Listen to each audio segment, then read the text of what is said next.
Good evening. Welcome to the House of Justice National Action Network. The Reverend Dr. Al Sharpton's organization, the president and founder, for 31 years now. I hope all you in the audience are members. $25 for the year. Shameless plug. My name is Derek Perkinson. Reverend Dr. Al Sharpton could not make it tonight for this cannabis presentation. However, he does send remarks.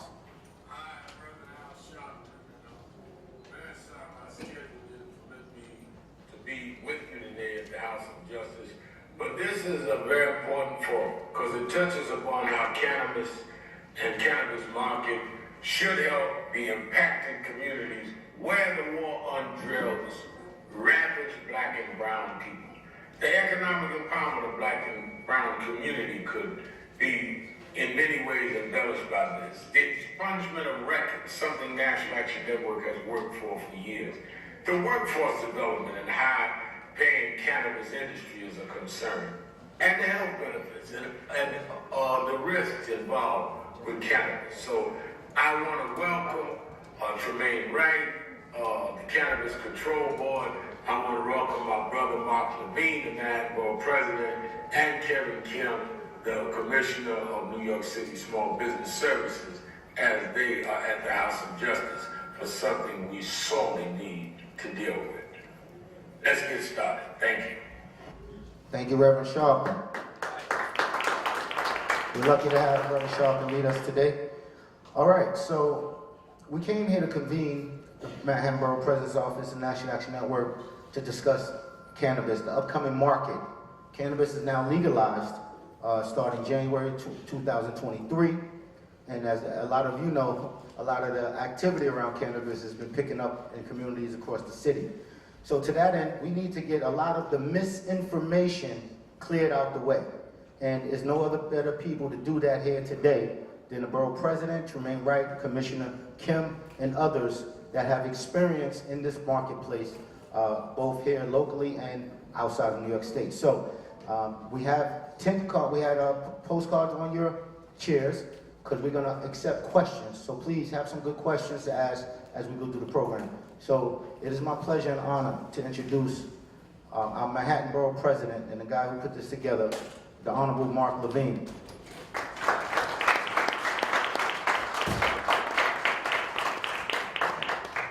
I'm still not used to that honorable part, but we'll take it. Thank you so much to Derek Perkinson, who's an amazing leader for NAN, for Uptown, for New York City. I really appreciate you. And I am thrilled at this lineup of experts and leaders that we're going to be hearing from. Every one of them has brilliant things to say you're going to be hearing. And I want to thank Reverend Al Sharpton for hosting us today and for being a voice for, I've heard him speak very passionately about the twin goals of pursuing social justice and economic empowerment. We have to do both, and what we have here in the creation of this new industry, the creation of the cannabis industry, is exactly that opportunity. We have an opportunity here to remedy some of the devastating harm done for decades by the so-called war on drugs. A war that was waged disproportionately on black and brown communities, a war that drove mass incarceration, and that devastated lives and communities. We have a chance here to try and undo that damage by putting economic opportunity into the hands of some of the people who paid the heaviest price during those difficult years. We have a chance now to create businesses rooted in this community, in Harlem, in black and brown communities around New York City and state, in the same neighborhoods that were hit so hard by the war on drugs. We have an opportunity here to create an industry that just in New York State could be a billion-dollar industry with 20,000 jobs. Good jobs, union jobs, jobs not just directly in dispensaries and growing, but jobs in delivery and logistics and security and marketing and building out spaces for retail. There's a huge economic opportunity here. But I want to stress that it's all hypothetical until we do it. And what we have seen in states around the country, New York is actually, we're late to the game here. We are, I don't know, we're state number 27 in the country, I think, to do this. Almost every state that went before us said the right thing about equity and opportunity. Now, I emphasize the word said, because in no state have they lived up to what I would consider to be the true standard of equity. You have seen again and again and again around the country major corporate players dominating the cannabis business. Even in states where they said they didn't want that to happen, you are seeing major corporate dominance of this industry. And we're not going to let that happen in New York. We cannot let that happen in New York. And the people who have crafted this legislation and the entire system that's coming into place here, they care about this. You're going to hear shortly from Chair Tremaine Wright, who is really an outstanding, incredibly capable leader for this new regime that's coming into place. You're going to hear directly from her. You don't have to take my word for it. But we haven't done it yet. And there's a lot of work that we have ahead of ourselves. We have to be a source of information so that everyone in this community, uptown in Harlem, in low-income communities around the state, knows how to be part of this new business. It is very, very hard to start a business. It is hard to start a restaurant. It is hard to start a tech company. Most new businesses fail. That's just a fact. We have the Small Business Commissioner here. He can confirm that. It is very hard to start a business. Starting a regulated business is much harder. And starting a regulated business in an industry that didn't even exist a couple years ago, I mean, that's a whole new level of challenge. So we're going to have to work to make sure that entrepreneurs in Harlem and in communities like Harlem around the city and state have a fair shot at succeeding. It takes a lot of money to start a business. It's going to take a lot of money to start a cannabis business. We're going to hear from the experts the numbers, but if you hear numbers of $1 million or more, don't be shocked. That's what we're talking about here. Getting access to capital is hard for any business. It's hard for a restaurant. It's going to be hard for the cannabis industry. So we have to help entrepreneurs access capital. We have to help them work through the real estate challenges. It's hard. Real estate is expensive in New York City. We usually talk about it for housing in NAN, but it's hard for businesses to afford real estate. We have to work that out. There are plans in place on all of this. We're going to hear about this tonight. But we shouldn't shrink from the challenge. And this is happening now. The deadline for the first round of equity-based applications for dispensary licenses is August 23rd? August? We think it's at the end of August. All right, so they're going to open the application process. they're going to open the application process at the end of August. So this is happening now. So we have all got to rally to support folks in our communities who want to seize this opportunity, who want to do the right thing to build economic power for this community, for their families, for our city, for our state. I am incredibly excited about this, and I am incredibly excited about the lineup that we have here tonight. I want to give a huge, huge shout out to the woman who has been leading this brilliantly in my office, Deputy Manhattan Borough President, Keisha Sutton-James.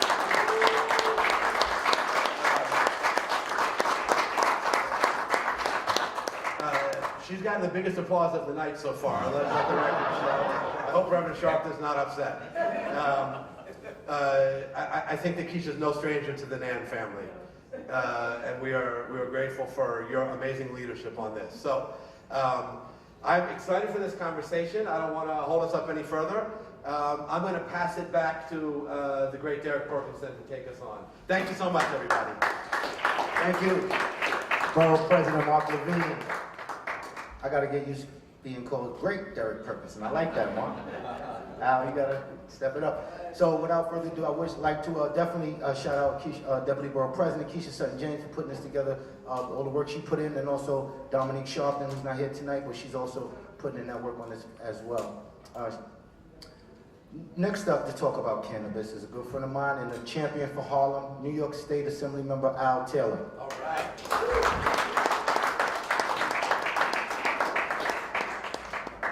I want to thank the great Derek Perkins. Good evening. Peace and blessings, everyone. Peace and blessings. It's okay? There it is. There it is. I know we're formal. There's formalities. I'm not sure which hat I'm going to speak to. I am a legislator. I'm also a pastor, and I also was one of the sponsors, and I was happy to sign this piece of legislation into law with hesitation and reservations, because I wanted to make sure that we didn't get the okie doke. And by that, America and capitalism has always showed us that if we can make money from it, we're going to do it. And we can do the low-hanging fruit and everybody can see it. It looks like something you can get, and just when you reach for it, they pull it back. I wanted to make sure, and I want to thank the Borough President for being here and bringing this here. I want to thank all the panelists that are here, the community involvement, and the Commissioner, and how important this is to us. And just off the top, I would just ask one favor: if we can, on a state level and on a city level, start to run more ads about cannabis, so that we don't have to wait for a room like this. Did you get invited to the room? Did you hear about it? No, I didn't hear about it. Did I miss it? But let's just, if it's an open thing, let's talk about it in an open way. These are the things that you need to do. I think it would demystify a lot of things that are there. I don't know if we put money into promoting, but maybe we need to look at that on the state part to say we need more money to promote, because it's a challenging job. And as legislators, I was a colleague of Tremaine Wright, and right next door to her room, her office was my office. And so I have a lot of confidence and faith in her, but the system is so deeply rooted in, not this system, but culturally, it always looks like people of color are a second thought. And I know that's not intentional, and we're here to demystify that, but I also want to thank Regina, who's up here as a panelist. And she gave it to me straight without a chaser. And if you've ever been to a bar and you had something, I'm not saying I saw it on TV, and you take a sip of something and there's nothing to swallow, it's hard and it burns, but she put it to me like, this is a black issue. And I don't want to lose focus of that. It's a black issue. Because growing up in Harlem, that's what I saw. The heroin epidemic, it was a black issue until America had passion and let's do something to those poor people that are addicted. When we had it, we were shiftless and lazy. And I understood that. Today, it's a kind of gentler scenario. There's my commissioner, there's my Sorry. Make some noise for Commissioner Tremaine Wright. So now that she's here, I guess I'll get off the mic. But it's important that we're able to walk away with an opportunity to create generational wealth. Right? It's great to say what we did. Yeah, we did it. But we didn't do it for the big pharmacies and everybody else out there making money to make more money. Don't put up a black business with white folks owning it and corporations and we never get, I'm going to be 100. That was my concern. And so we're here to break down those walls, demystify what you think you know, and this panelist will give you great information. And I just want to thank, again, Borough President Mark for coming out here and like, because you got to have some stuff. Can I say what that stuff is? It's kahunas. You got to come up in here because it's a hot room. Like, no, you know, but give them your Harlem best and love them as you give them direction. Amen? Amen. Amen. God bless you and thank y'all so much. The great Derek Perkins. My God. Assemblyman Al Taylor, thank you so much for that presentation. So, as you guys seen, our commissioner is in the building, and we're going to get on with our program. And I will bring up for the program Deputy Borough President Keisha Sutton-James.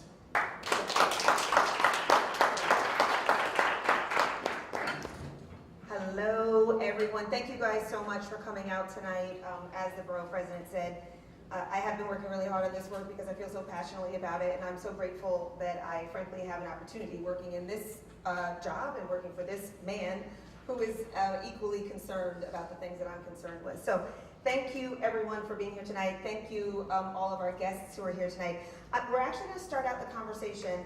One of the things that came up as we were planning this event and talking to Dominique Sharpton was, you know, as opposed to all the prior ones that we've done, because this is one in a series of, I think, 5 right now that the Borough President's Office has done of these education conversations. Most of which have been really focused on the opportunity. How do you get into the business? How do you get into an auxiliary business? How do you get into the workforce in this space? But one of the things that Dominique Sharpton flagged for us is that we really needed to pause at the beginning of this conversation. And the reason we're doing it at the beginning of the conversation is because I know that once the questions start coming for Chair Wright, it's hard to have any other conversation. But the first thing we want to talk about, and I have to introduce a tremendous woman. Her name is Dr. Yasmin Hurd. She is the Ward Coleman Chair in Translational Neuroscience. Can't even begin to tell you what that is. It has to do with the brain. And this part I understand, the director of the Addiction Institute at Mount Sinai, Behavioral Health System, Departments of Psychiatry, Neuroscience, and Pharmacological Sciences. So essentially, this woman is one of the nations, she's right here at Mount Sinai, is either the or one of the nation's premier thought leaders, researchers, etc., on addiction. And the thing that Dominique had flagged for us is that we need to engage and include in this conversation a conversation around addiction and the impact of cannabis on youth brains, young brains, developing brains, et cetera, et cetera. So we're going to dive into a few questions, just me and Dr. Hurd for now, and then we're going to open it up to the conversation with, starting after that with the Borough President and the Chair and the Commissioner. Okay, so Dr. Hurd.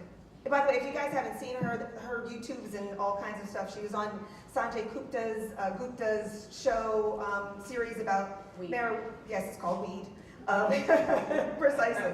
So, you know, I'll start out with, you know, I grew up here, 70s, 80s, 90s. A lot of us who grew up here in this period, you know, have concerns about, obviously, public safety, potential that more family members will become addicted, and that we will lose more people with the legalization of the drug or of cannabis, with the legalization of it, and with it becoming more ubiquitous. That they're concerns that more people will become addicted. Can you talk first about what the risk factors for addiction are? Because it's not just that simple. It's not just having exposure. There are a number of different risk factors. No, thank you. I feel this is way out of my league. I am completely a scientist. I like politics and business. None of us can do what you do, though. Let's be clear. None of us. So you know, yeah. So, but it is important. I do think that everybody needs to be in the same room because I don't think that we've all been in the same room, and that's what I think. You know, for me, I agree with the Borough President. Black and brown communities have been impacted by the war on drugs, and I see it every day as a neuroscientist and as the director of the Addiction Institute. And we need to be very clear about that. How do we go down this path and keep everyone healthy? So addiction, I mean, can you become addicted to cannabis? Yes. Cannabis, actually many people may not realize this, cannabis use disorder, it has the same percentage as other substances of abuse like heroin and cocaine. About 30% of people past year use of cannabis will develop a cannabis use disorder. But it's not because it's more addictive. In fact, cannabis is less addictive than heroin and cocaine. It's just that more people use it. So the problem that we have, and we've seen in terms of one of the risk factors, potency of the cannabis. So the potency of cannabis, the original plant was about 2%. 1990s, 4%. And now it's gone up every decade, and it's even now you have strains made with 30% THC. And like every other drug, the greater the potency of the psychoactive component, the greater the addiction risk. And we have products today that even go up to 70 to 90%, and the way that kids and young people even dab and so on. So that has been the problem, because in the hospital, ironically, you know, our units that have people with co-occurring disorders, with addiction with another psychiatric disorder, it's not cocaine, it's not heroin, it's cannabis. So, and that to me is because of the potency today. The risk factors also are your genetics, your behavioral traits. We know that certain behavioral traits you're more sensitive to reward. You know, your friend may be able to take a drug at the same amount and you get it just because of your genetic risk. We also know that environment, and that's one thing that we see with cannabis, stress, and coming back to Black and brown communities are stressed the most. And we see that high trauma with that combination. So those are the things that we're trying to do research on to provide more innovative treatments and to prevent and have early interventions for addiction. Because we can do it, it's just that we need that research. There's so much we could dive into in terms of the preventative treatments, and maybe we can circle back on that, I think, at the end of the conversation, because you did mention some work that you're doing in that space. I wanted to just piggyback on one thing that you said, that you were talking about the THC content elevating over the last several decades. One thing that you mentioned when you and I talked was that as a result, the CBD content also, the converse is the CBD content for most of the weed that's on the market these days has gone down.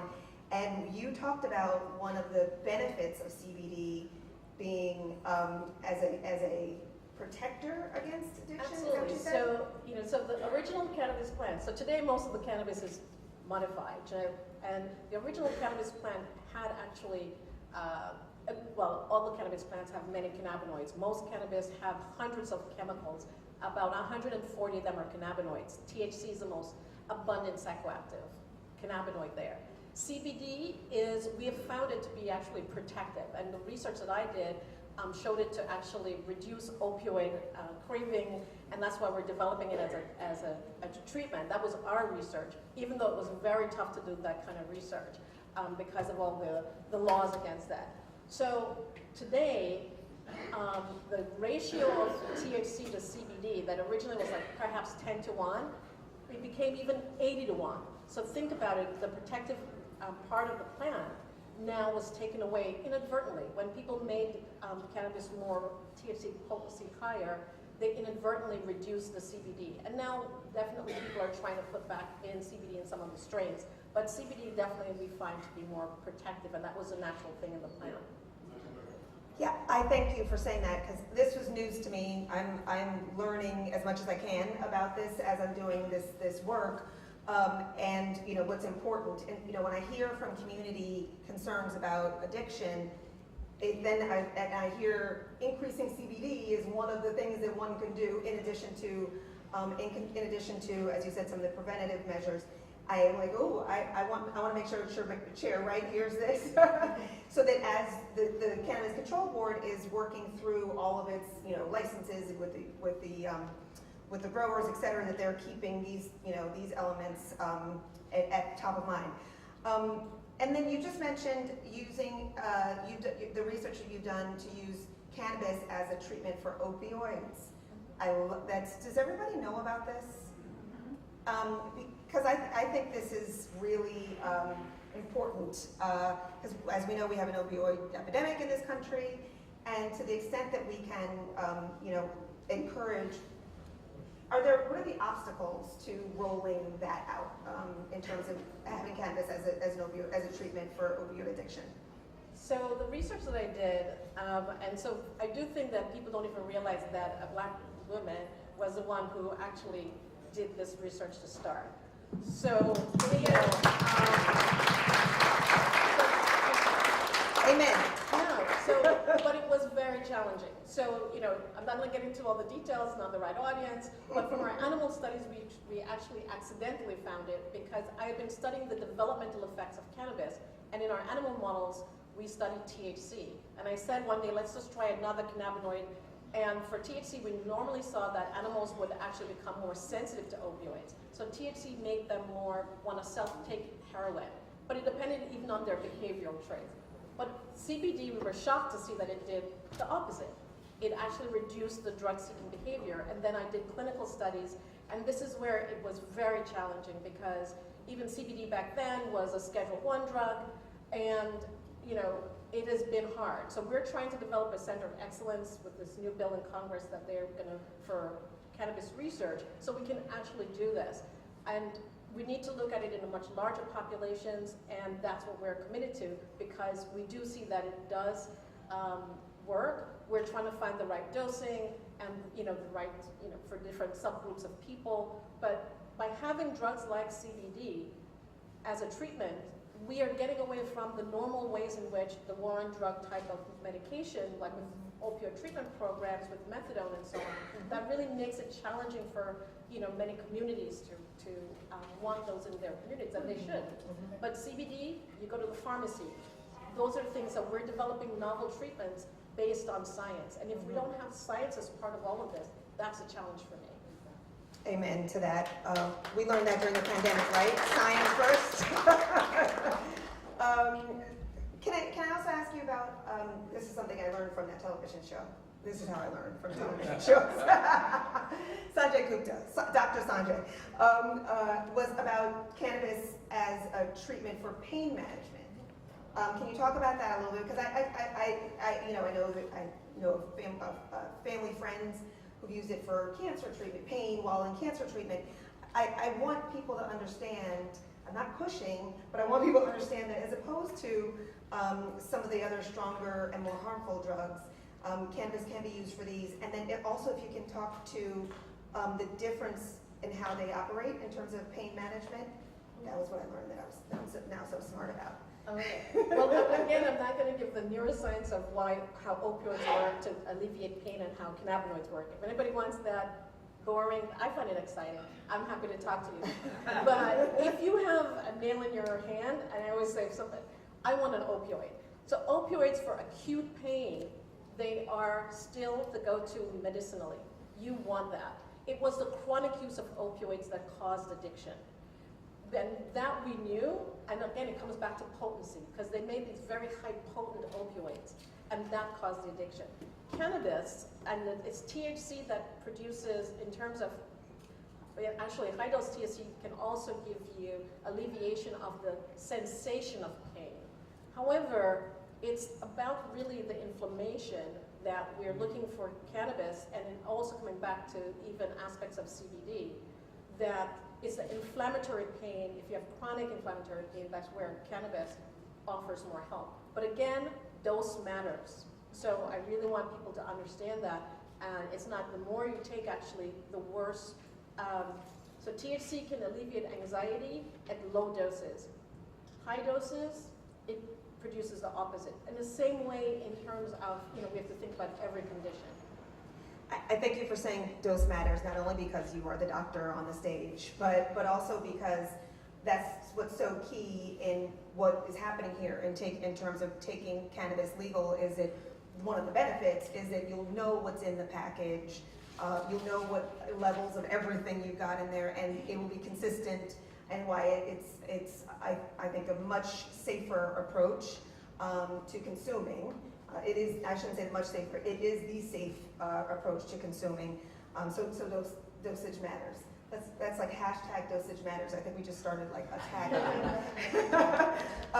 Last question, and by the way, you said you were going to get into the scientific. You did. There's two things that cannabis does. One is it helps, as does opioids, help to also block the signals that are the pain signals coming to the brain.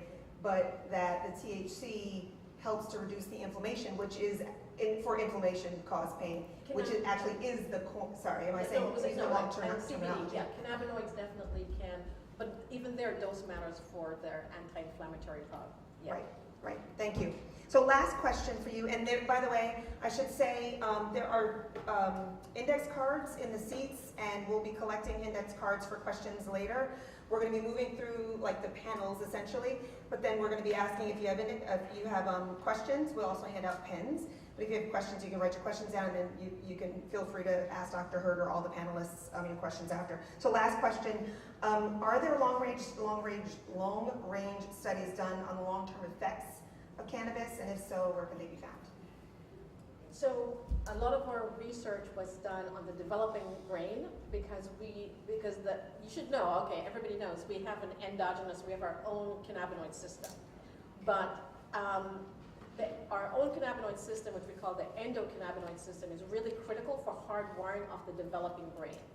So a lot of the research that I did looked at prenatal and adolescent exposure to especially THC, but we also study not only in our animal models, but in humans. And we do see these long-term effects really related often to psychiatric and addiction vulnerability later in life. But one of the things that we also see is that the molecular changes that occur in the brain are what we call epigenetic. So you inherit the DNA sequence from your parents, but the environment can change how your genes are turned on and off. So it means that a lot of the changes that we see long-term can be reversed. And so that's why we need research. That's why it's really critical for the science, because a lot of the things that we're seeing, they're not permanent. We say to people, oh, once quote unquote an addict, always an addict, and that's not true.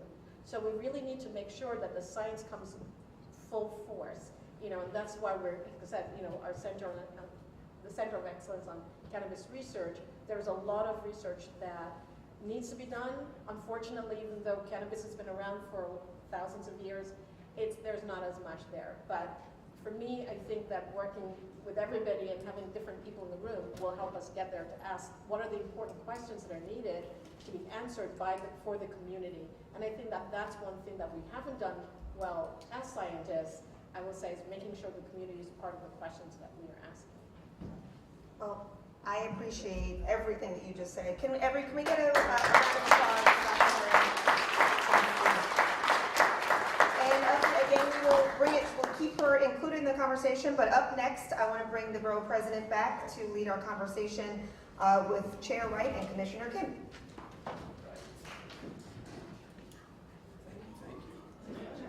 Was anyone else blown away by Dr. Hurd? I know I was.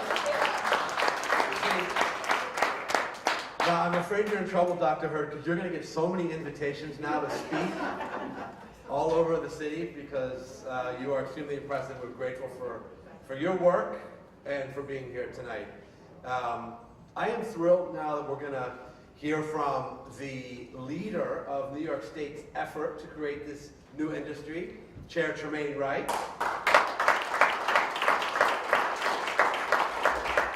As well as the leader of New York City's Department of Small Business Services, Commissioner Kevin Kim.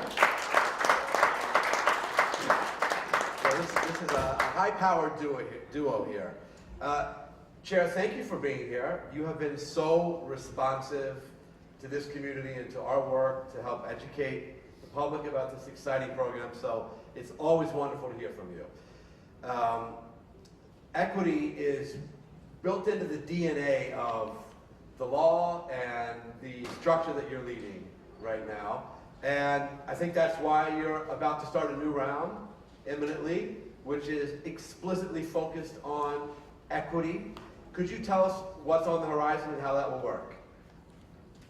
I'm going to say good evening to everyone. Please forgive my tardiness. Thank you so much for allowing me this opportunity to come and speak again to the Manhattan community. We were jokingly speaking up here a little bit before, and he said, oh, I've done 5 of these. You've been at all of them. I don't know if it's been 5, but I'm going to say I welcome the opportunity every time someone opens the doors and brings community together so that we can have a one-on-one conversation. Thank you so much, Doctor. I am delighted to hear you come out and speak about the work that you're doing. I'm going to call myself an armchair scientist because I read the articles and I try to, stay up on what's coming out so I can see how people are using the plant to promote wellness, health, and innovation. And I'm just going to say thank you so much for the work that you're doing and lending to that, because it's absolutely important for everyone to understand that we are having a complete conversation about cannabis as we develop this industry. We are very much aware that it is a plant, that it has attributes that we have not fully explored nor understand, that it is going to offer economic opportunities, and that we need a structure in place that's going to allow our communities to participate fully in this industry. Because, as our president has already said, this is about equity. All of the movement and the work, I heard our assembly member speaking as I came in, he was talking about what drove him to support legalization and the decriminalization work. It began with decrim. We knew and understood that we were trying to right some of the wrongs that had been done here in New York State. We do not pretend that this will right every wrong, but we do know and understand that we had a hand in over policing, that we had a hand in the outcomes of our communities, and that many people have suffered because of prohibition. This MRTA is designed to try to address some of that and to make sure that we develop structures and systems that supports people's involvement in the new industry. We have recently passed the seating opportunity. I'm going to say we, but actually our assembly member, along with our senators and the governor, passed a seating opportunity program here in New York State. This is initially, I would like for people to think about this as sort of our first out the gate opportunity to test our systems, to get up and running, and to see what it looks like for us to implement programs that will make sure access is available to all of the people who are identified in our MRTA as equity applicants. The definition of equity in our law states those who come from communities that have been disproportionately impacted by the prohibition on cannabis, distressed farmers, MWBEs or minority women-owned business enterprises, as well as distressed farmers. So what did our legislature do? They passed the Seating Opportunity Program. It included conditional grow licenses that were offered to our hemp farmers. And many of us don't know a lot about hemp farming if we live down in the city, but the hemp market crashed over the past 2 years. They went from $200 to $20 a pound down to $2 a pound. You can agree that that's a distressed farmer. So they're giving the opportunities to grow the first cannabis, adult use cannabis in our state. Additionally, hemp processors are currently being offered the opportunity to convert and become conditional processors in our adult use program. And then the third part of that is that we are offering conditional retail licenses. Now those are being delivered only, or they will be delivered and given and afforded only to people who actually have been convictions for marijuana related charges. Now, I know there's been some concern and discussion regarding what the other requirements for those potential licensees. The other part of this, the Seating Opportunity Program, is a $200 million loan fund. And I want people to hear me. I said loan fund, it's not a grant. It is a loan fund that is being raised. $150 million is being raised in our capital markets. It is out in the industry. The world will be making investments of $150 million into a fund that thereafter will be used to provide loan opportunities to our first conditional retail licensees. So, in addition to having a conviction, we're also looking for people who have business experience. All of that is defined on our site, which is cannabis.ny.gov. The initial regulation, the draft regulations are available if you're interested in being a conditional retail if you would like to have a conditional retail dispensary license, you can go and get those, some of that information online. And all of as the details become available about the loan fund, that will also be posted. Now, as we roll out the conditional dispensary licenses, we're also looking to provide these people with loan funds, as well as locations, and they're using the loan funds to help them build out their facilities and to set up, to get the first initial products that they'll need to open up the stores. So it really is like a wraparound, if you want to, something that's familiar to all of us, franchise type of model, because we're helping them to find everything soup to nuts so that they'll be ready to open up. But this is what Seating Opportunity looks like in New York State. Currently, we have about 200 farmers. I think that we have almost 30 processor applications in the pipeline, and we are hopeful that we will be able to do at minimum 100 retail dispensary licenses, but hopeful that we might hit 200 as well. So that's what the first set of equity looks like, but I want to be really clear with everyone.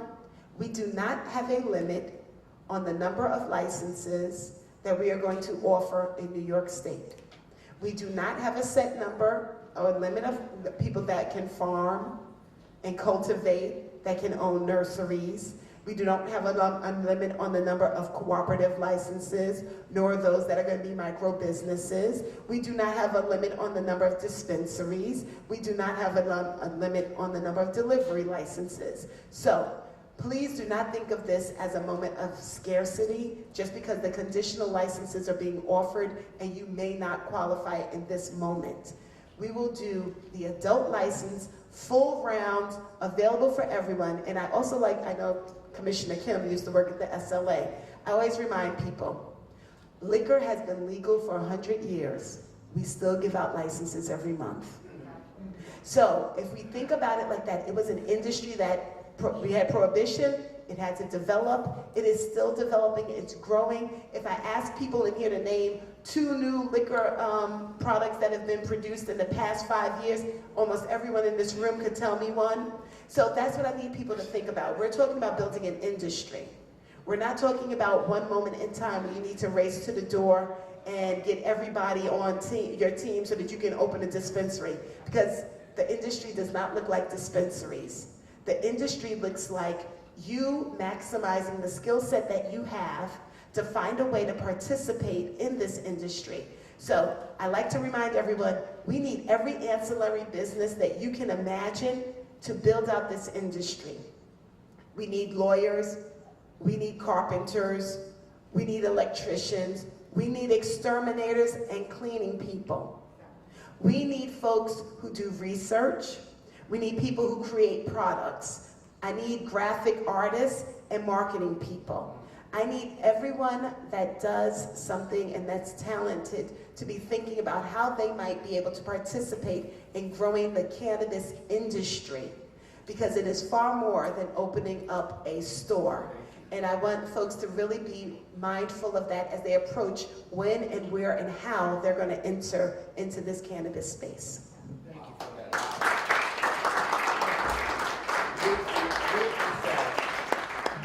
We got about 85 follow-up questions for you. Hold on. Kevin's gonna get all of it. The commissioner's going to save you. Yes.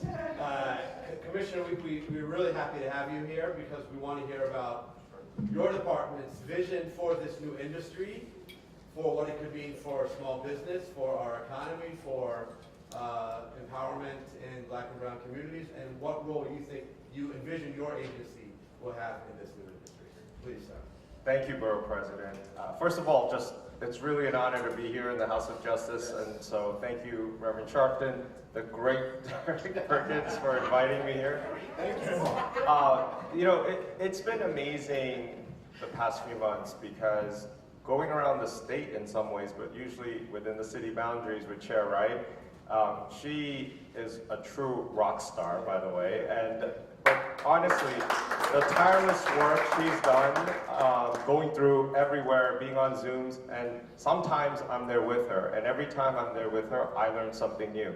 For New York City, I just want to make it very, very clear. Mayor Eric Adams, from day one, has made social equity the centerpiece of his economic recovery plan. That's why cannabis has been placed inside the Small Business Services, SBS, our agency, to make sure that the social equity piece is honored, is promoted, and is prioritized. So everything that we do at SBS has always been about social equity, and it's going to be that way with cannabis. So the first and most important thing to remember is that at New York City SBS, we are true partners with New York State. We are on multiple calls with OCM, that's the Office of Cannabis Management, that's part of the state. We are the city, but we have all of our agencies. We have SBS, we have the Economic Development Corporation, which is EDC. They're looking into ways to find capital access, loan funds for New York City residents to get involved. They're looking for New York City real estate that they can also offer up and work with the state to site these locations. At SBS, while we do our outreach, we are really seeking to partner with the legacy market, the people we know need to get into the regulated market for this to work. As Borough President said before, many states have tried this and they've all failed the social equity test. In California, you look at that market, it's huge, but 75% of the California market is still unregulated. And a lot of those products actually end up here in New York, so hopefully, once we get our industry going, and it is an industry, in the next year alone, we're expected to have over $1 billion of economic activity here in New York. So we want people to know that just getting that license, as the Borough President said before too, is not enough. Chair Wright outed me as a former State Liquor Authority Commissioner. And this is the time when I pause for the booze for 30 seconds and then, all right, but the real matter is, when serving in that role, I saw people go for the liquor license thinking, this is it, this is the lottery ticket. A lot of immigrant families, a lot of BIPOC community members, they put together every single cent they had to hire an attorney to get that license. But you know what? It's still about running a business. And so at New York City SBS, that's why we're here. We're here to give you that scaffolding. We're here to give you that support. We provide free, this is the key word, free services to you about business planning. How do you create a business plan? How do you do bookkeeping? How do you incorporate? How do you become an MWBE certified firm so that hopefully when it gets recognized, hopefully if it and when it gets recognized by the state, you qualify as a social equity applicant? How do you do all that? And our agency has staff that's paid by your taxpayer dollars to hold your hand through all of that. Because we want you to be ready and set up for success if and when you choose to go for the license. Now, the last thing, before I turn it over again, is that, you know, as an SLA commissioner, one of the things I saw again was people focused on the retail license. And that's in the liquor industry, as Chair Wright said, it's been around hundreds of years. If you just look at the market, you know where all the money is really sitting? It's with the distributors, actually. It's with a couple of the distributors who have billions of dollars, while people who have a liquor store license, they're scrapping away for, you know, 100,000 or whatever it is, right? And I want you to understand, because there are 9 different license types, that you need to think about the vertical. Think of this as an industry. Think about the businesses, as Chair Wright said, that don't touch the plant. The marketing, the security services that are going to be needed. There's so many ways to get involved, but the first step, number 1, is really to understand how to run a successful business, and that's why we're here. Thank you.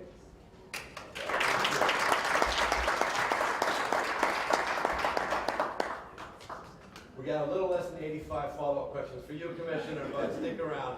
I'm going to pass it back to, we're just going to call him the Great for the rest of the night. We're going to pass it back to the Great, and he's going to bring in some of the additional voices on our wonderful panel.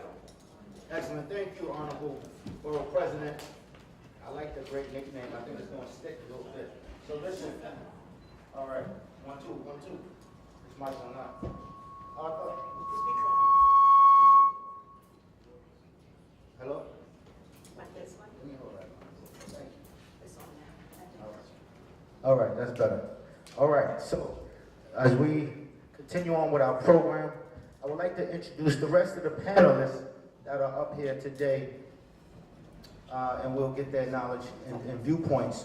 Michelle Fields, she is a strategic consultant, global advisor at the Mary Jane Consulting Group. We have Jesse Comfort-Moore.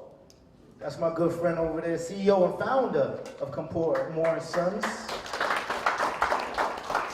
We have my brother Jamil Myrie, president and founder of the Black Cannabis Business Alliance. And we have a good warrior here right from Harlem, Regina Smith, the executive director of the Harlem Business Alliance. So we're great to have this conversation. I wanted to touch upon one of the things. I know the Black Cannabis Business Alliance, we've been doing presentations. We've heard the state, and this is not an attack or a knock, but we've heard the state say there's not going to be a limited number. It's going to be infinite number of licenses. But that cannot be, simply because the city council has to decide how many is going to be in their district.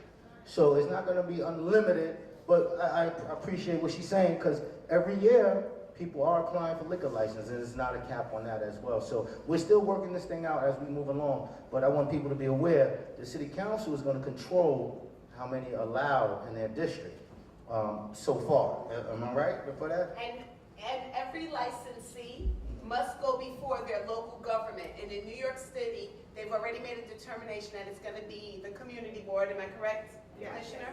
It will be the community board that they're going before to present their business idea and to get a letter of support or a decision not to support them. But it will be from community and there will be involvement. And I think it's a very similar procedure that people know already related to liquor as well. Thank you, Chair, right, for clearing that up. Okay, so, first question would like to bring to our Chair, right? We have a whole bunch of questions there. There are 9 licenses type under the MRTA, and there's a social equity mandate around that, but OCM has initiated a new conditional license that is exclusively for those who have prior cannabis-related convictions and their relatives. The conditional adult use recreational dispensary license will tell us about that. When will that application open, and how long will the application window be? So we're hopeful that the application window will be opening this fall. We already have draft regulations available. So just to give a high-level overview, we are in the process of developing our regulations. Those regulations will dictate how we proceed. So we have to issue our regulations. They're open for a 60-day comment period. During that time, people in the community can write back. Depending on the comments that we get, we may need to change those regulations, and then we reissue for another 45 days. Thereafter, we're able to approve them, open applications. Our comments are out. We are getting some, the window closed.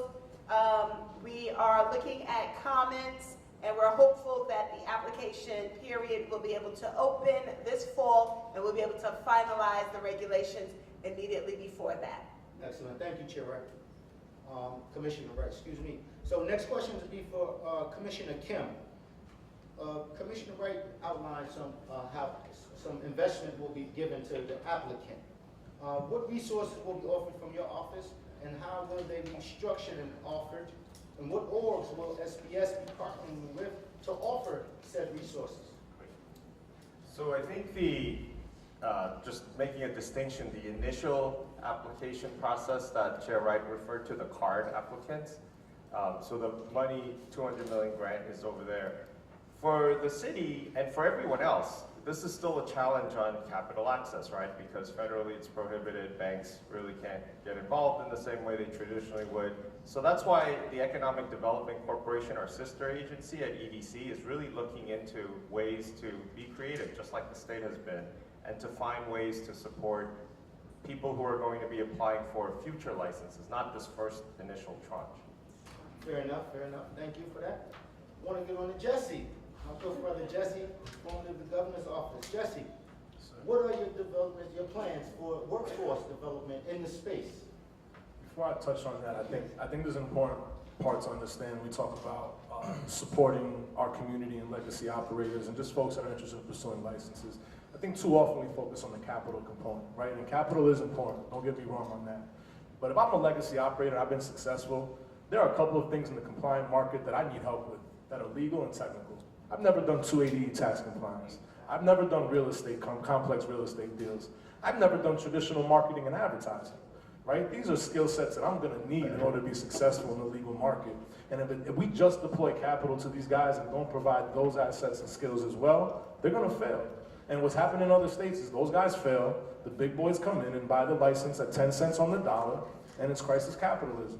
And we cannot allow that to happen, right? That's the last thing that can happen. And so on the workforce development front, and I'm sorry, let me get to that. I think there's some amazing work and thoughts being done across the city to think about how we create bridges, not moats, for our people to come into this industry. Let's first recognize that this community in Harlem and around the city has already built a multi-billion-dollar cannabis industry that already exists here, right? Let's not pretend like that doesn't exist, right? It started in communities like this. This has been an industry that's existed forever, right? And so I think we need to give credit to that and credence to that. The big boys are coming out here and saying, hey, how do I take your brands? How do I take your ideas and bring them into our companies? How do we make sure that you can keep ownership of that and that the economics work for you, right? These things called master service agreements. I'll get into that later, but that's how they take advantage of you. So look, thinking about delivery could be 40% of the market in New York City. That's going to be the potentially the lowest barrier to entry into the market. That's a great opportunity for our folks. Developing workforce training programs for folks that already have access to these individuals that can work with the state and say, hey, I have 100 guys that would be great to train up, to professionalize. Those are the folks that I can bring in. I think these folks here at this panel would figure out how to provide some support and resources to help you guys do that. I think the other components are, look, on cultivation. If folks want to do cultivation, I tip my hat to you. You know, people will tell you that it's capital intensive, right? I was having a conversation earlier. If you want to do an indoor cultivation operation, to build that, $350 to $400 a square foot to build out, right? A 10,000 square foot cultivation site could cost you millions of dollars. Forget alone 100,000 square feet, right? That's a $400 million operation just to build it out, right? So that's extremely capital intensive. But I think the misconception is that as black and brown people, we're gonna be stuck to the retail side of this business. There are black and brown people that want to farm, that have cultivation experience and that should be farming. There's a long and rich history of black and brown individuals farming in the farm community, right?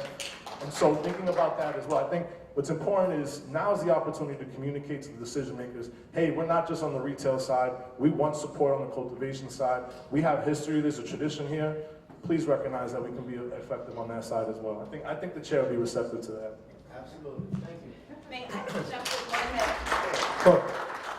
So when we're talking about resources that are readily available and monies that are available to people starting small business, I want to be really clear. Banks do not lend money to small businesses generally. When you need money, nobody lends you money. So let's just always remember that. But there are a couple, if you're not from Harlem, unfortunately I'm in the Harlem group and I don't have a library that's offering you money, but if you are in Brooklyn and you have a Brooklyn base or you're gonna have a Brooklyn based business, their Brooklyn Public Library offers up to $25,000 for any new business under the, Power Up. It's the Power Up business plan writing competition. I think Queens does something similar.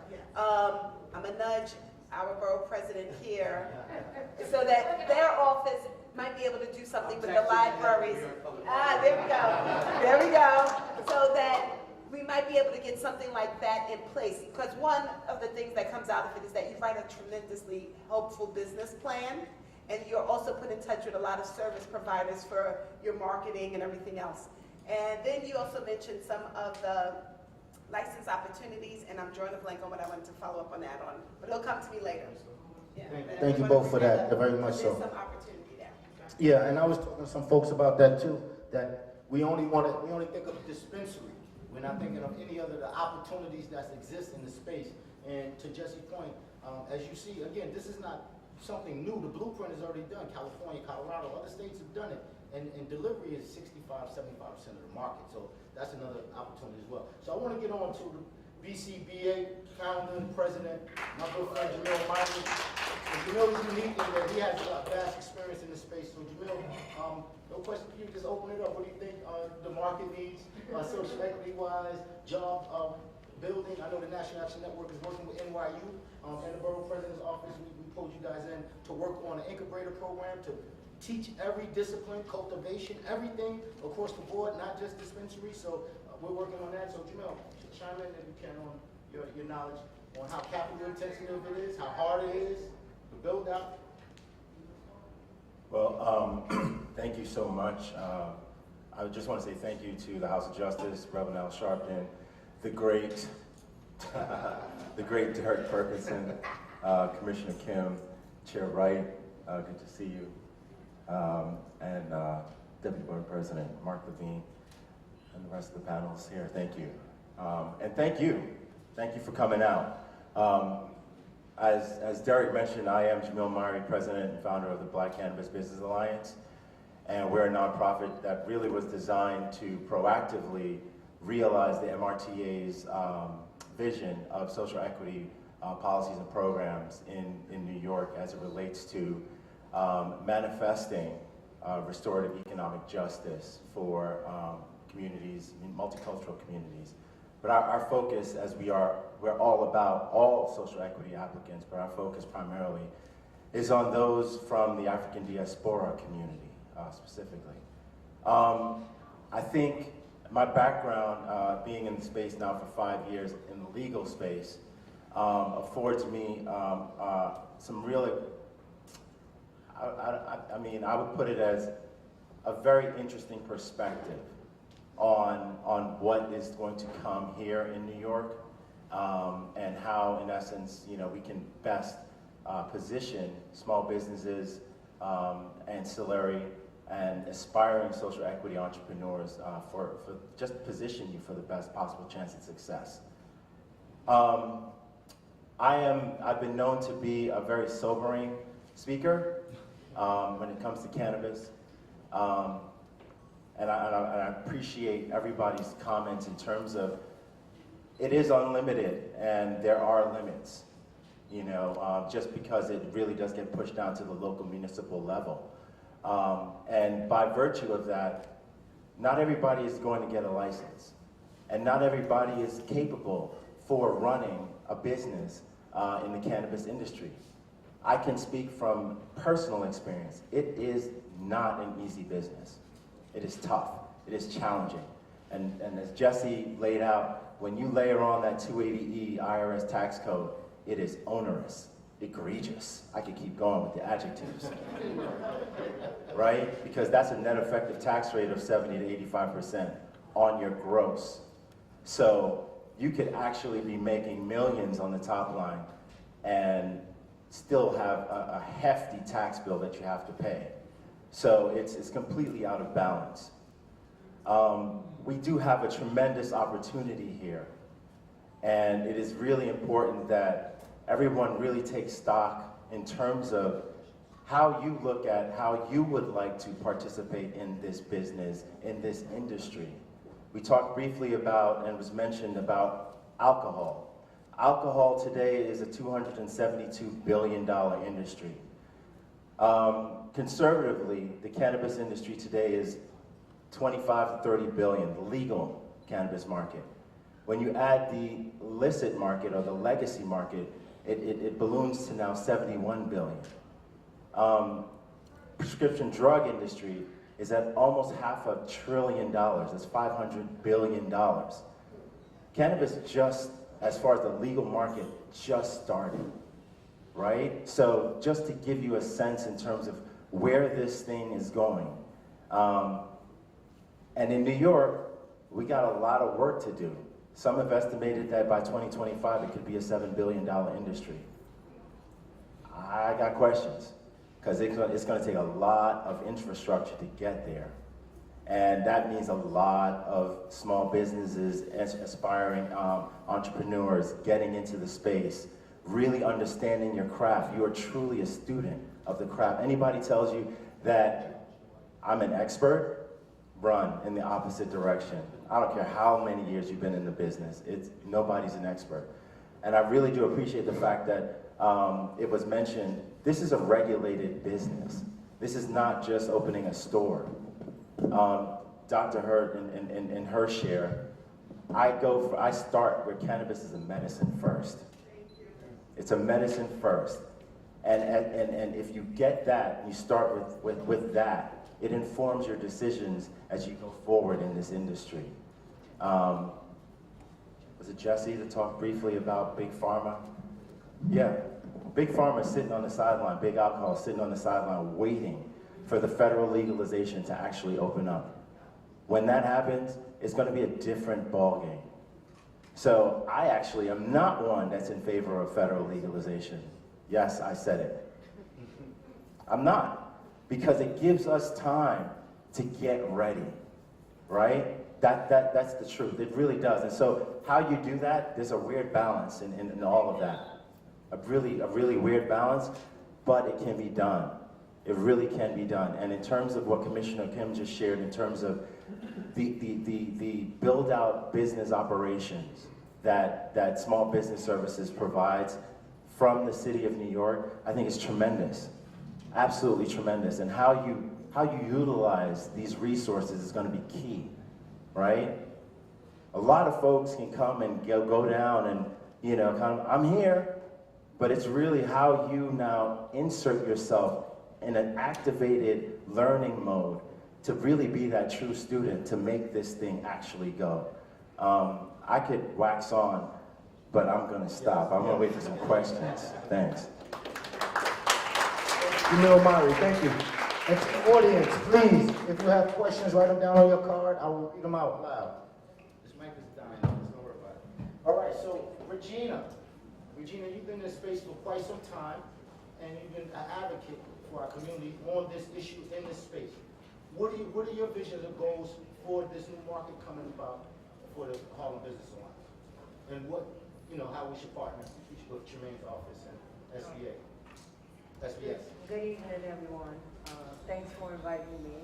Thanks for holding this symposium or this discussion tonight. This is an extremely critical moment. At the Harlem Business Alliance, we're dedicated to Black economic empowerment. And what we haven't seen and what needs to happen, and I'm sure everyone in here knows, is that a lot more resources have to be brought to bear in order for us to succeed in this industry. Now, we were targeted for over 50 years. We were terrorized by the war on drugs and the Rockefeller laws. So New York State added on to the federal pain that we endured. So we're talking about pain for our children, our relatives, our neighbors, our community members. And I'm a Harlem resident, born here, raised here, still live here. And I'm deeply pained by what has transpired in this community. And when we talk about the amount of pain and the billions of dollars that it would take to repair the harm that Black people have suffered, not only in Harlem, but across the state of New York. We don't see those billions of dollars being allocated to the repair, to providing access to capital, to providing the one-on-one intensive, one-on-one business consultations that our people need in order to create, start, sustain, and grow multi-million-dollar businesses across this community, because that's what we as a Black community and that's what we as Black people need. We don't see that level of financial commitment from this state which has passed a $220+ billion budget. So when we talk about $200 million loan fund, and I know that's just the beginning, but please understand that's no money. Please understand that the state's commitment to that fund is only $50 million. Please understand that that's no money, okay?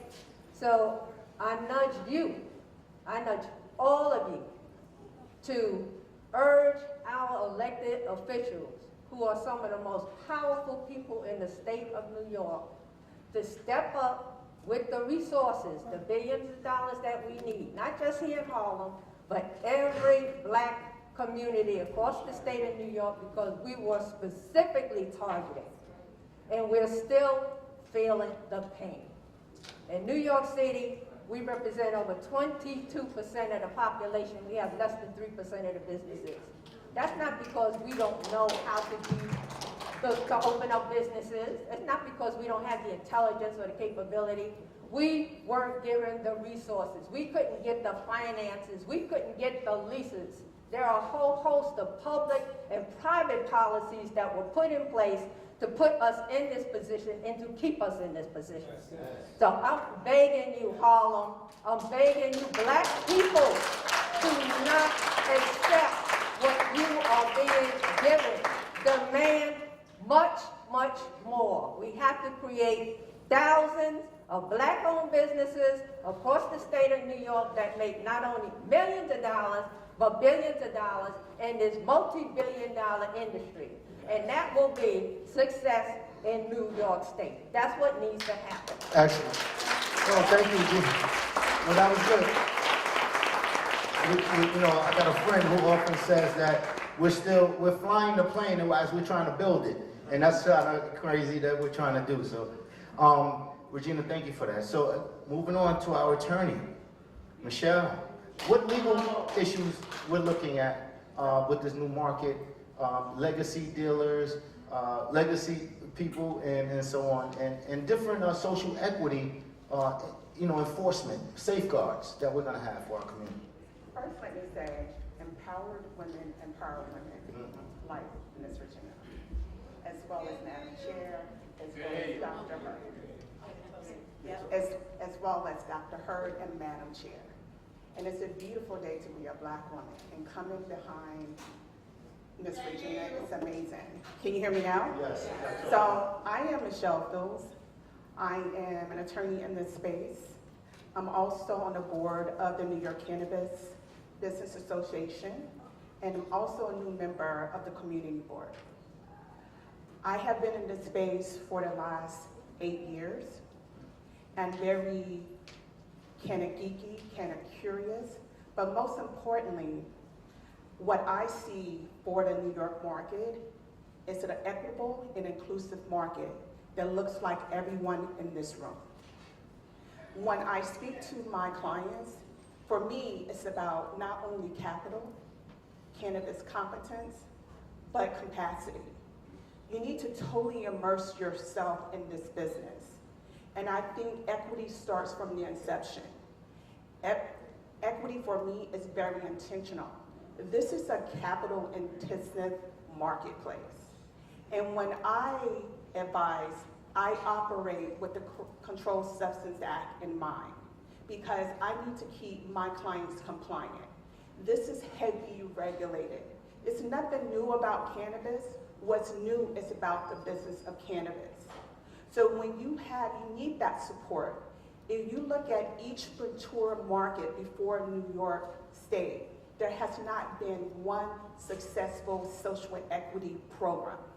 So you cannot have social equity and generational wealth in the same sentence until you have a successful social equity marketplace. And I think,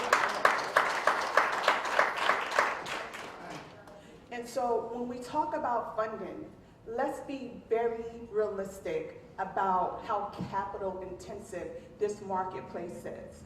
What we are experiencing as Black and Latino people, BIPOC people in this country, they're experiencing in the Caribbean. They're experiencing in Lesotho, South Africa.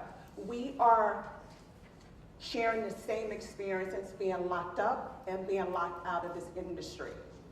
When we talk about if there's going to be federal legalization, when we're talking about big pharma and big alcohol, they're already here.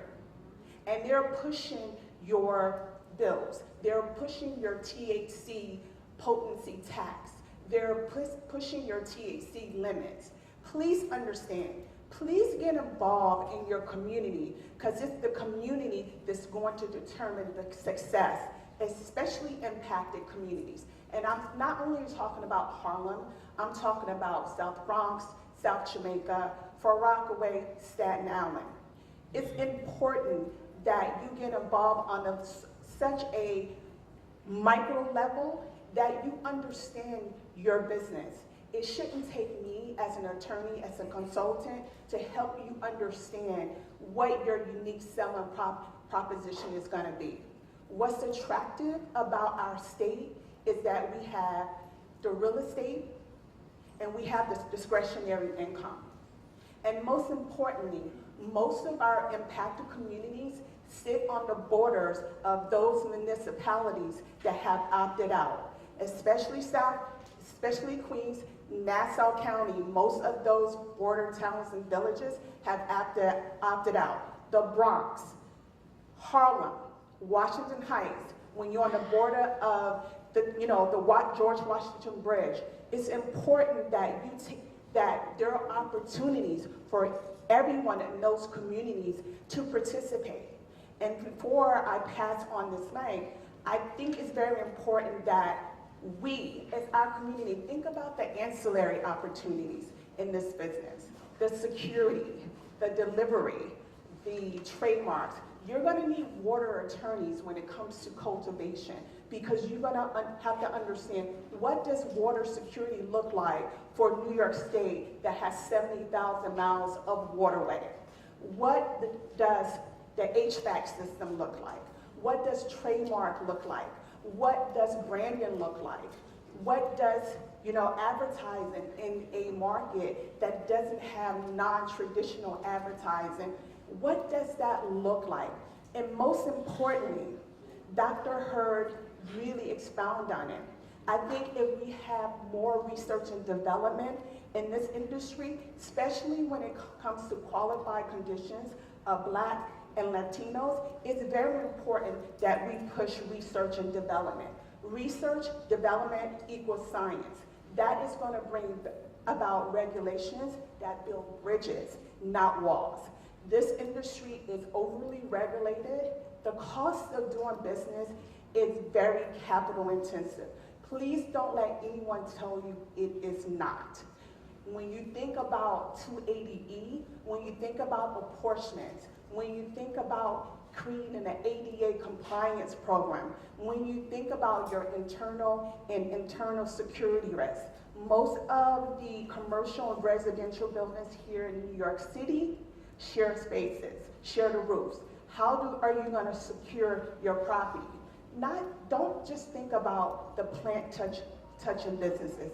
It takes the ancillary businesses to build this industry, and I think New York City has the opportunity. I'm excited to see what Harlem, comes up with in regards to consumption lounges. You already have the brand recognition. If you can go from Dapper Dan and go legal, a lot of the legacy operators need that pass from legacy to legal. You have the brand. The Bronx has the brand. I'm looking forward to the culturally unique consumption lounges that are going to be coming out of New York City. I'm looking at the flower opportunity, the concentrates, especially when you're talking about Williamsburg, when you're talking about, Uptown and Flower, all those opportunities. So with that, I'm just really excited about what New York has to offer. Thank you, Michelle. You got me a little mesmerized there. I could have listened to her all night, didn't I? That was very interesting. So, people want to know the bottom line, right? I'm in sales background, 25 years, 30 years. Somebody sent the card a question. They want to know, how much does it cost to get a license? We're talking capital intensive. Do anybody want to know that answer? Anybody?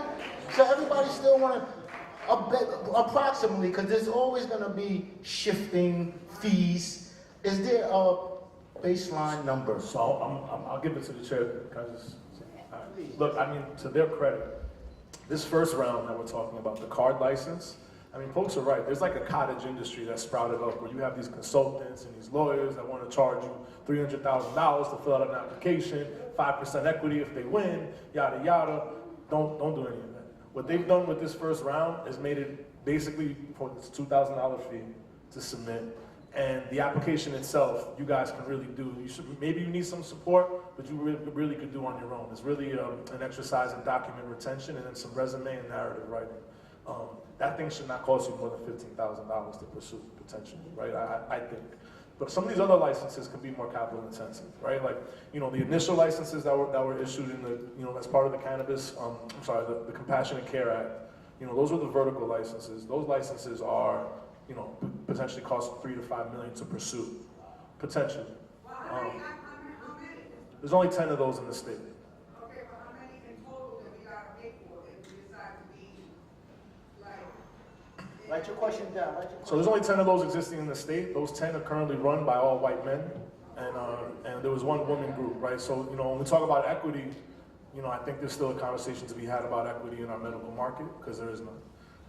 But those other licenses, those other retail, I'm not going to say you want to. Be real with me. How much is it for real? So at this point, according to the law, we are limited to charge what it costs for us to execute and operate and maintain the system. Currently, our estimate has us at $2,000 for the conditional dispensary. The most expensive license at this point is the hemp processing and that is at $5,600.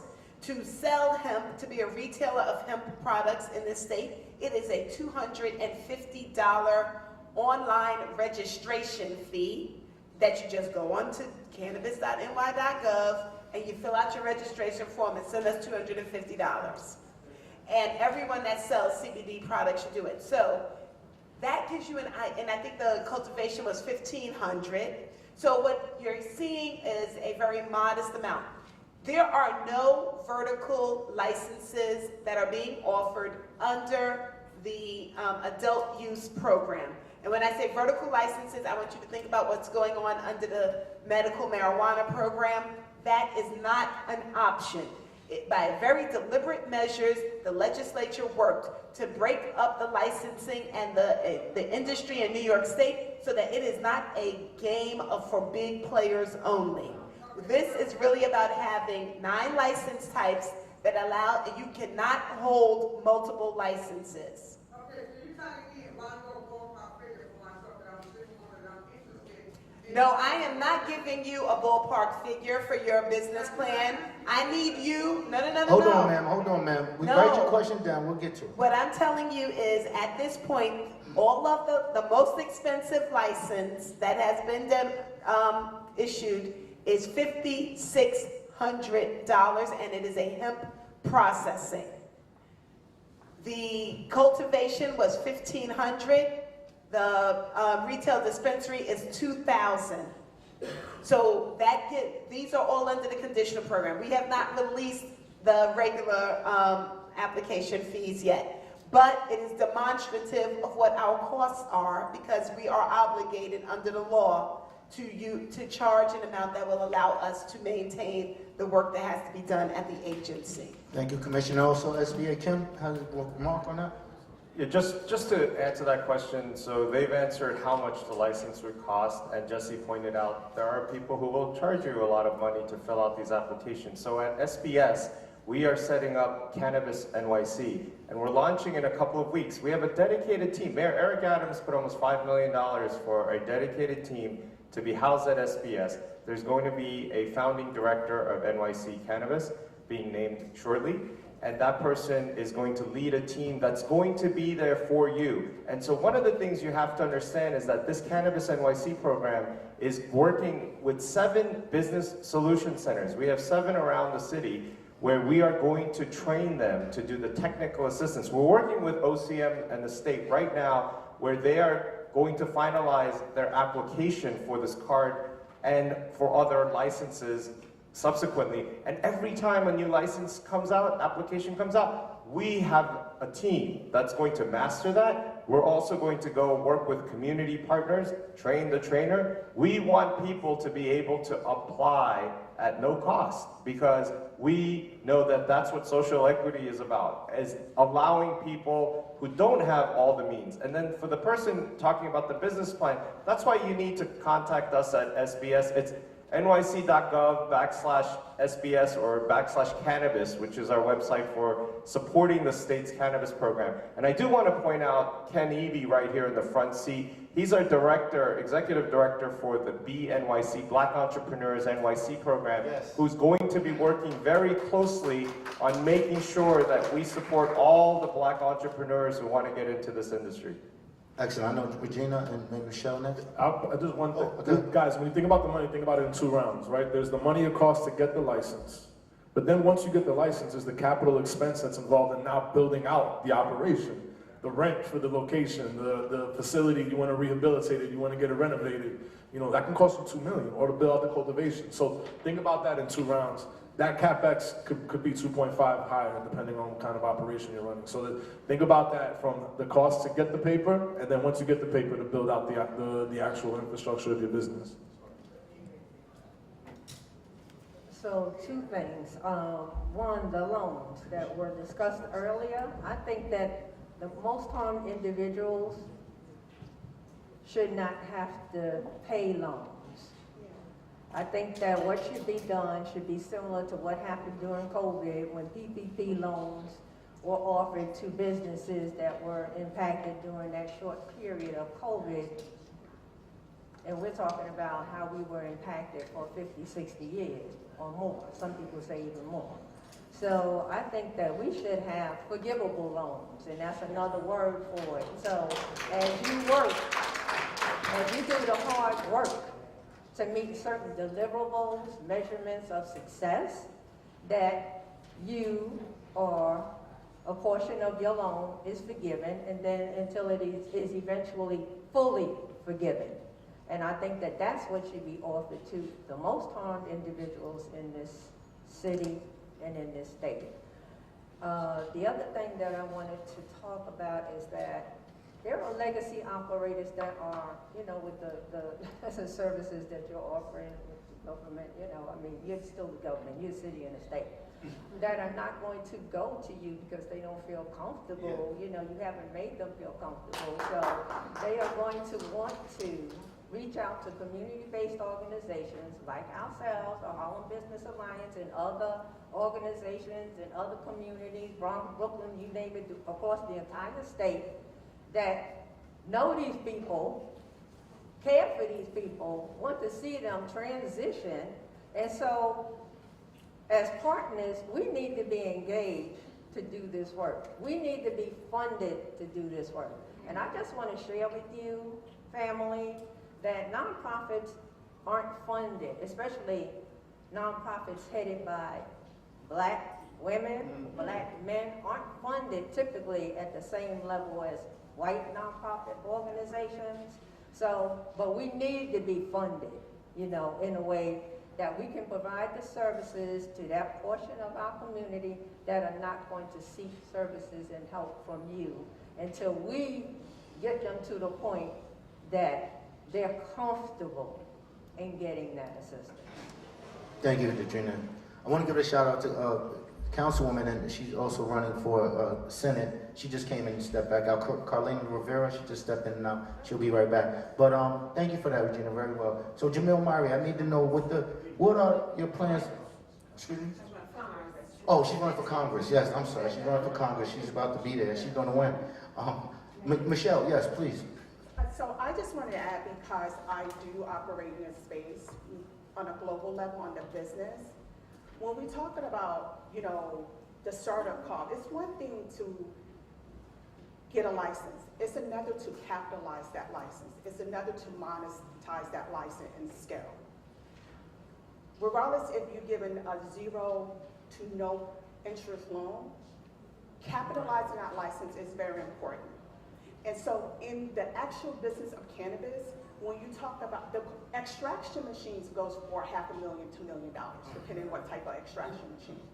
You know, real estate is the other, you know, very, you know, money area. 1 out of 37 dispensaries are profitable. So when you start thinking about the license types, start thinking about not only do I have the application fee, do I have the startup costs? Can I capitalize? Can I operate? Do I have the capital that's going to take me from year 1 to year 4 where I can monetize that license, be it a dispensary, processor, micro business, nursery license? You want to be able to capitalize. And another thing, in regards to license stacking, that is very crucial here in New York State, and having a horizontal integrated business. Horizontal integrated businesses here in New York State allow for supply chain diversity. That means that you're going to see more people of color that's going to be able to provide the ancillary opportunities. Vertical is very capital intensive because you are responsible from seed to sell. You are responsible for your supply chain. So I really want everyone, start reading the industry magazines. You should have started March the 31st when this bill was passed to get ready, not right now. Because you're gonna need the capacity.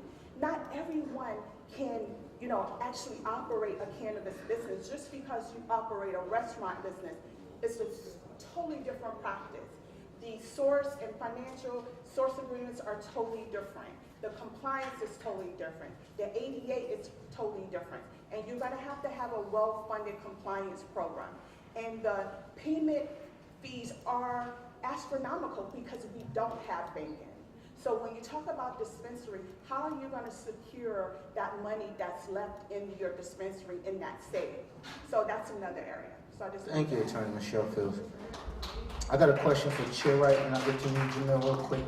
Currently, there is a prohibition on owning increase across the supply chain. Do you foresee that changing to allow the investors to invest across the supply chain? No. Excellent. Moving on, Jamil Murray. What are some of the things the BCBA is doing? You know what, no, okay, you tell me say why. I want to be clear, because then it undermines our efforts of having a horizontal system here in New York State. We will see large investors coming in and owning majority shares across the supply chain, and thereafter it'll all be collapsed into a very few large owners. So in order for us to stop that from occurring, we cannot allow people to have ownership across multiple license types, and therefore we have to monitor the investments that are made into our specific licensees. And I also just want to, I know that Jesse mentioned master agreements. He didn't get to speak on it, but if you are not familiar with it, please just tap into him at the end so that you have an understanding, because that is a tool that is kind of doing a workaround. But we just want people to be aware of what those terms are, what they're entering into, and what potential pitfalls could exist, and why you might need an attorney, like what you got at the end of the table here, ready and prepared to discuss what those concerns are, because I do want to, I think that she's hit the nail on the head. Just as a FYI, I operated a coffee shop for almost 10 years in Brooklyn. It took me at least 4 years to finish my business plan, because as you said, it was an immersion so that I could learn the business. And it's sometimes a lot of work, but it's definitely what was necessary on the front end. Absolutely, thank you for that. A lot of people, you got your hands raised, give me the pen. Come on up, come get your question asked. Don't be shy. Jamil Murray, what are some of the things the BCBA are doing to help on this issue of cannabis in the market? So at the Black Cannabis Business Alliance, at least one of our first objectives is to, in essence, identify 25 of the most viable applicants for the general application round. And, you know, this is a Herculean task. So it's not just, you know, the city will do what they can do. A lot of organizations will do what they can do. It's really a village effort, and they're different, you know, audiences. So, you know, it's not, I'm doing this, or you're doing that, or you're doing this, and we're fighting each other trying to compete. You know, it's just really which in essence resource actually resonates with you most. And so with us, what we're doing, and we actually just completed our 5-borough tour in terms of bringing this information to the people. And we started in Harlem on June 16th, 45 days later, we completed in Staten Island. When Staten Island got us, they were like, y'all coming to Staten Island? Nobody comes to Staten Island. So we were out in Shaolin Land, and they received us with, you know, tremendous vigor and engagement. And so there's that objective in terms of how we, in essence, best position those member applicants to, in essence, be in a position for success. There is, you know, your business acumen and being able to, in essence, check the box. Obviously, minority status, impacted individual, and then, you know, in terms of just your business financial record or background. And that doesn't have to be, which is actually asimilar to the Seeding Opportunity Initiative, where that's one individual, if I'm understanding that correctly. The general application, it could be actually spread amongst multiple individuals, so an actual team. And so really thinking about, it's understanding. I appreciate Chairwoman Wright in saying, you know, you really, what was I just saying in terms of team? You have to go out with the mindset that this is in how you actually become the student, in how you actually immerse yourself in this business. Thinking about the regulations, that's what it was, the regulations. They are there for you to read. You're encouraged to read them. 90% won't read them. That's just a fact. They won't, y'all won't. And so you're gonna need those services for the people who, and that's now where fees come in. You want everybody to do the work for you, but you don't wanna pay for it. Right? Here we go. So if you do the work, you actually decrease your costs going into the process. Jesse shared, and it's been echoed. Everybody's looking at a license, chasing the license. I know people who've won licenses in other states and they still drive Ubers. They have a golden lottery ticket in their hand. But the reason for that is because they didn't think past the actual acquisition of the license. No shade on anybody driving Ubers, you know what I'm saying? But just real talk, you got a license, right? But you can't operationalize it. You can't capitalize it. So you're stuck. And that's when the predators really come in and get it not just for 10 cents on the dollar, try it 1 cent on the dollar because you are desperate now. So what we do at the BCBA is we, in essence, insulate our member applicants throughout the process. We go through a lot of the business build out in terms of the operations. We have those strategic partners in place. We talked about, actually, something mentioned in terms of real estate and inputs, modeling, financial modeling, in terms of being able to understand, all right, if I want to open a store, a dispensary, and I appreciate that it's not just dispensaries. That's a whole other story. But if I want to open up a dispensary on Herald Square, because I'm thinking, oh my God, 266 million annual tourists come to New York, that's going to be money. Let's try now rent. Jesse mentioned rent. Rent, Herald Square, 3,000 square feet, maybe $3 million, maybe more. I ran 300 stores throughout the country, healthcare, retail. My quickest back of my pocket metric was, what's my rent to sales ratio? 10%. If it was 10% or less, let's go. So if I'm looking at a spot that's $3 million, I better be doing $30 million in revenue in order for that thing to make sense.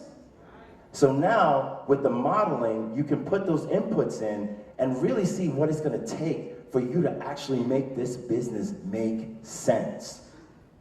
And if it doesn't make sense there, you gotta find another spot, right? And so, as I said, I bring sobering information. That's how I deliver it, because I know it from actually doing it in multiple states. So that's what we've been doing throughout the boroughs, you know, at the BCBA, and, you know, hit me up if y'all want to talk later. Thank you. All right, thank you, and I'm going to follow up with Kim, Commissioner. Yes, so if after hearing all this, you still want to go for that retail license, and the on-consumption license you heard, right? There's one thing that SBS does. Like everything I've said today, I really want to hammer it into your heads that it's all free. I'm supposed to say at no cost to you because your taxpayer dollars paid it, but I think it's just simpler to say, I really want you to walk away. There's one service that we provide for all businesses, and it's really, we are the expediters for free for you and for all small businesses. So we have a program called NYC Quick Start, which is actually kind of getting rebranded, and so you guys are getting a preview of something new, but it's also one of Mayor's top priorities. Mayor Adams said, we are going to cut the red tape for businesses to get started.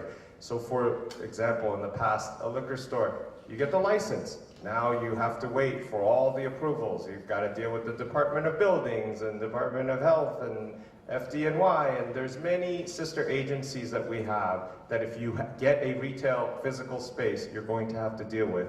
And so that's when you need to turn to us. We are a non-regulatory agency.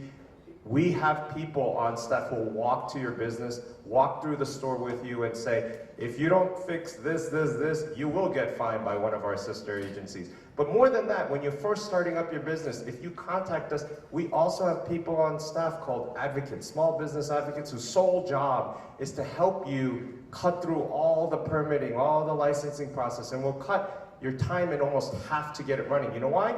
Because after you get your lease, after you get your license, if you don't get all those licenses and permits all squared up to run, you're going to be paying rent for 3, 4, 5 months with no business, no income coming in. So you got to understand the resources that are there from New York City for any of the business, but even for the cannabis businesses, we will be there to help you get up and running faster. Excellent, thank you for that. A lot of information here tonight, a lot of information. You guys should leave here knowing exactly what you need to do. So, moving on. Got real quiet in here after a while. So I have a question here. There are rumors that the state's approach to prioritizing legacy, justice-involved individuals is not set in stone. Is there a possibility that there will be a change and that justice-involved individuals that were significantly harmed will not be prioritized in the final regulations? So let me read that again. There are rumors that the state's approach to prioritizing legacy justice-involved individuals is not set in stone. Is there a possibility that there will be a change and justice-involved individuals will not be prioritized in the final regulation? So we are mandated to have equity. There is only, and I rattled off the 4 groups. In addition to that, there is one group that we were mandated to give extra priority. And that is the group of people who have been convicted of marijuana-related charges. Strictly marijuana, because I heard if you had a gun with it or crack or coke, you're disqualified. Strictly cannabis. I never read a with clause in the statement. Okay. I literally read if you have a marijuana-related charge. Conviction, sorry, not Conviction. right. It's charge and conviction. So, sorry, it's a conviction. That we must give them additional priority. That is why those people have been identified for the first card or conditional adult use retail dispensary licenses. In addition to that, we have just hired our social equity officer, Damian Fagan, who I thought was going to be here tonight. I'm sorry he's not able to attend, but I wanted to introduce him to the group. He is coming, he is on board now, and he is setting up what our social equity program looks like. So, yes, we are developing our social equity plan. It is not finalized, it is not static. That is also the thing to remember. So just because we have developed a program in this moment of time that addresses how we're supporting people who want to enter into a dispensary license that has a conviction, we may also develop supports to help that same population get into cultivation or licensing, or deliveries or anything else. And we also must have a plan to support all of our equity applicants. And as I've already given you the list, it is those who've been impacted by they've been disproportionately impacted by the war on drugs, minority women-owned businesses, distressed farmers, and service-disabled veterans. So we have a broad group. We will be developing a social equity plan, and it will be made available to the public once it is ready. It is not static, it will change, and we will constantly be working with community partners such as SBS, as well as local development corporations across the state, so that we can make sure that we're tapping into resources that already exist and people that have networks in communities, so that we can support the good work that's already being done.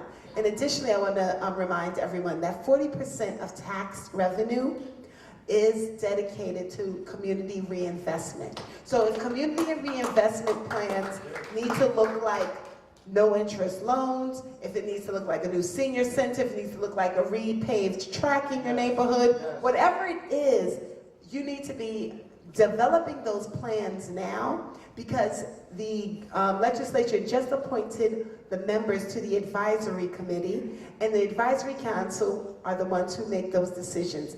The agency, the board, we do not determine where those funds, how those funds are reinvested in community. That happens at the advisory.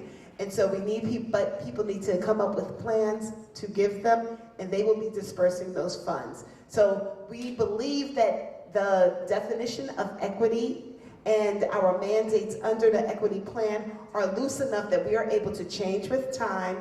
We're able to come up with innovative ideas, but we are not stuck doing it one way. Thank you for that. I'll nominate Michelle to be on that commission. I want her to have her. Let me just say this, in regards to the reinvestment, I think it's very important that the advisory board understands, don't ask impacted communities, you tell them what they need, ask them what they need. We don't need any more methadone programs. We don't need any more. We need wellness centers. We need for our underfunded schools and hospitals to be invested in. So that's where I'm at. And also, I encourage everyone, do your homework. Do your due diligence. You need to vet everyone, from consultants to lawyers to your partners. Even if you was in the same playground as your partner, you need to vet him too, or her too, every family member. And you need to, understand that your lease needs to be cannabinized, your contracts needs to be cannabinized. When you're talking about your business plan, it needs to be cannabinized. It needs to understand people that are helping you to build your business plan, your pro forma, your pitch deck. It needs to be cannabinized, especially when you're talking about raising funds. And I just wanted to add that. Thank you. No, Thank you. Wait, Regina, I'm sorry, can I just... One minute. On the community reinvestment fund, and I'd like to nudge you again. Yes. Okay, because that's money coming like 2 years down the road and whatnot, and we need this money now so that we're the first to market. So I think you hit the nail on the head when you say you have to speak to our legislators, because at the board and the agency can only implement what's already in the law. So we don't have the ability to change it or to redirect monies. And so if there are changes that you would like to see, I do encourage you, please follow advice, speak to your legislators, because they're the only ones that can actually make those changes. Really quickly, thank you. Really quickly, I know Commissioner Kim, you've got to run. I have a couple of questions for you. I did want to, Chair Wright, circle back with you around the marijuana-related charges, because there were a couple of clarifications that I wanted to make sure that people had on that. But Commissioner Kim, before you run out, and thank you so much for squeezing this in with your other things that you had on the calendar tonight. These are questions from the audience. The first one is, how will SBSB training and promoting resources and opportunities in non-plant and plant-touching businesses? And I wanted, whoever wrote this card, I wanted to make sure that you met with Ken Eby at the front. Yep, okay. I need for you to talk, Ken right here. This is Ken right here. Stand up. Ken right here, yeah, sorry. So this is, she has some experience with BE, and I think she should touch base with you about her experience with BE. So her question is around what kinds of resources will be available for non-plant and plant-touching businesses. And then there's a second question, who will be getting the education on cannabis? This is a community board question. Oh, let me come back to the community board question, because I don't necessarily think this is one for the commissioner. It depends. Okay, I'll read it. Who will be getting the education on cannabis to the community boards? My experience in Community Board 12 is that everyone is not really on the same page or on board. We have a little bit of an answer around that, but I'll offer that to you as well. So for the first question about how we're going to do the education piece, right? That was the first question? Yeah, so that's where the funding comes in. We are working with vendors. We're waiting for the state to just finalize everything, which should be happening soon, very soon. And as soon as that finalization happens on their level, we already have a time schedule to call with them to learn exactly what the final application, for example, looks like. So that's the technical assistance part of it. And then we are lining up our vendors, is the way we usually work, to work with our 7 business solution centers. And it's not, you don't have to physically go there. They can do virtual as well. But we will do the intensive one-on-one technical assistance that the state will not be providing, but we are here at the city knowing that people need help to go through these applications. As I mentioned, being a former State Liquor Authority Commissioner, those applications, while they on the face look very easy, there's just a lot of ambiguity that comes up, and you just need people to help you through that process, and we're here to do it for free. Now, on the community board question, there's still a lot of questions outstanding. I know the state's been doing their outreach. We're doing our outreach together. We're working to make sure that we can answer questions. I think that once the regulations get finalized, it's a lot easier to have this conversation. But, you know, I used to be a member of the community board in Midtown Manhattan for 2 years, and being on the SLA, State Liquor Authority, I had dealt with community boards. It's really important to make sure that the voices are heard and the community's voices are heard. I think the process itself will get finalized once the state finalizes their regulations. And she made one question, do you help businesses that don't touch the plant? Yeah, so exactly, and that's what I started off with, that there's so many opportunities with businesses that don't touch the plant. So you come to us, you tell us, hey, this is what we're thinking, and again, through Ken's BNYC program or through our other programs, we have a Women Entrepreneur NYC program. We can help you develop these business plans, think through your ideas, and then get incorporated and start a business. So I think what's really important is get started early, because a lot of what's going to come up in the state applications, I think it's starting to get clear. You need certain documentation. For example, if you've been convicted for a marijuana-related charge, you're going to need a certificate of disposition, right, or a certificate of relief at some point. Same thing with the liquor licensing.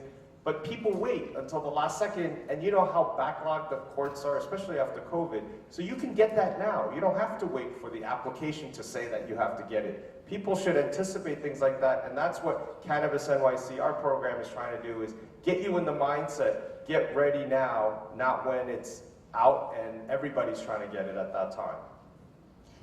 Another question, also I think for you, although I know some, sorry, is in the education space. I know that I think Jamil is also working with some folks in this area as well. Will there be training centers for community members to learn about the different types of cannabis and something to be sold in dispensaries? I think it's a question around types of cannabis. So actually, I think growing.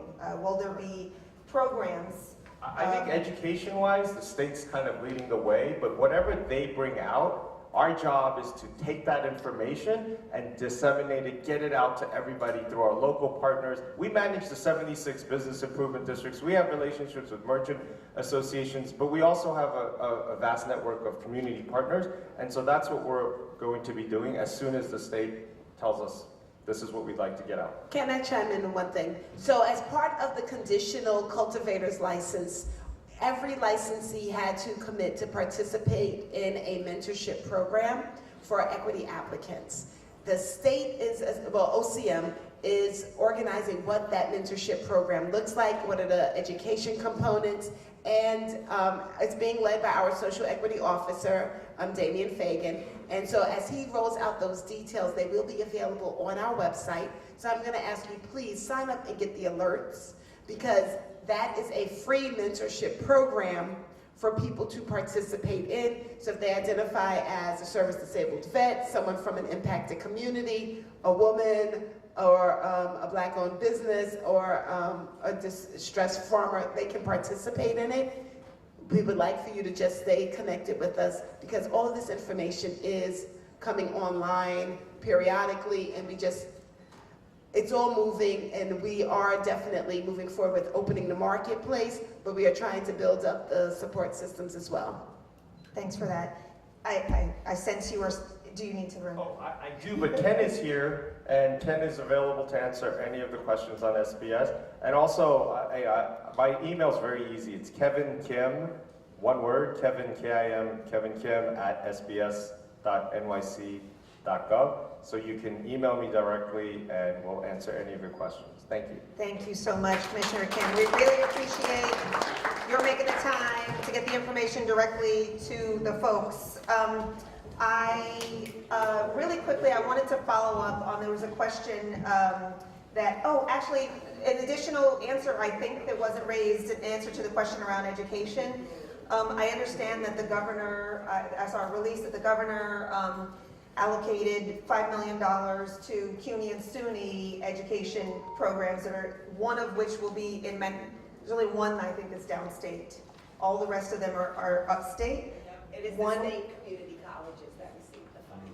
Right, okay, got it. So one will be at BMCC with a partner campus at Lehman, I believe. I don't know what the timing of that is, but I think you can look for more information as it is released And around that. so the coursework at Lehman College is currently free.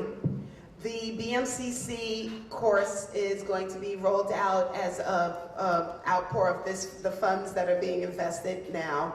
And at Medgar Evers College, there's also a course that is being offered that is accredited. So if you're enrolled in City University, you get credits towards your degree. However, it is not limited to full-time students or matriculated students. And there's also a program at FIT that focuses on, I believe, the business of marketing because it aligns with the work that they do for liquor, fashion as well. Right. And then really quickly, I wanted to piggyback in terms of the question that Derek asked about eligibility to be considered as justice involved. You're saying that it's... So, I'm sorry. So, justice involved is not a term that we use in the MRTA. It is a term that is... You told me that before. It definitely is. Sorry. So people like to infuse it, but that is not a term that's used. We are definitive in saying that it's people who have been convicted, it's people who have been harmed or come from communities that have been harmed, as well as the other litany.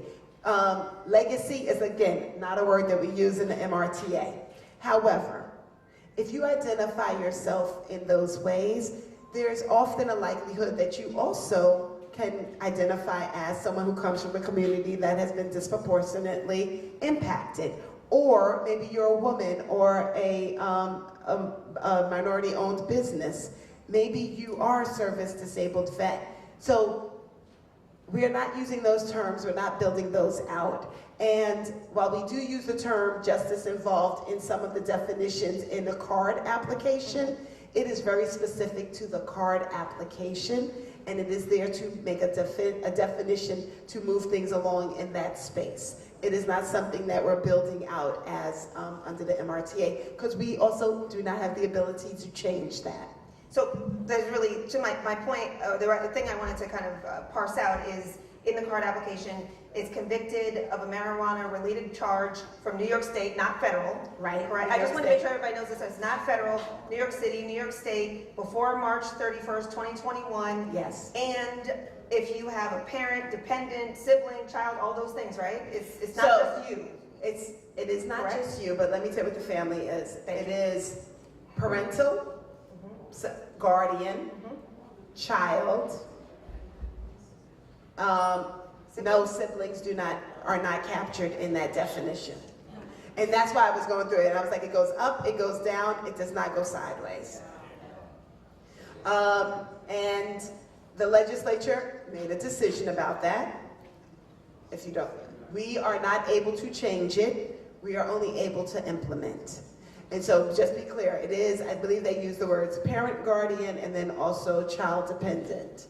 So those are the four terms that are used to define familial relationships that can be captured under the card.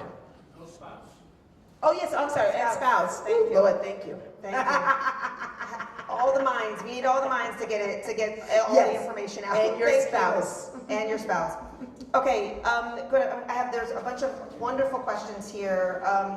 I wanted to ask another really easy kind of yes/no fact question. Can cannabis be grown elsewhere in another state or another country like Dominican Republic, Florida, and shipped here?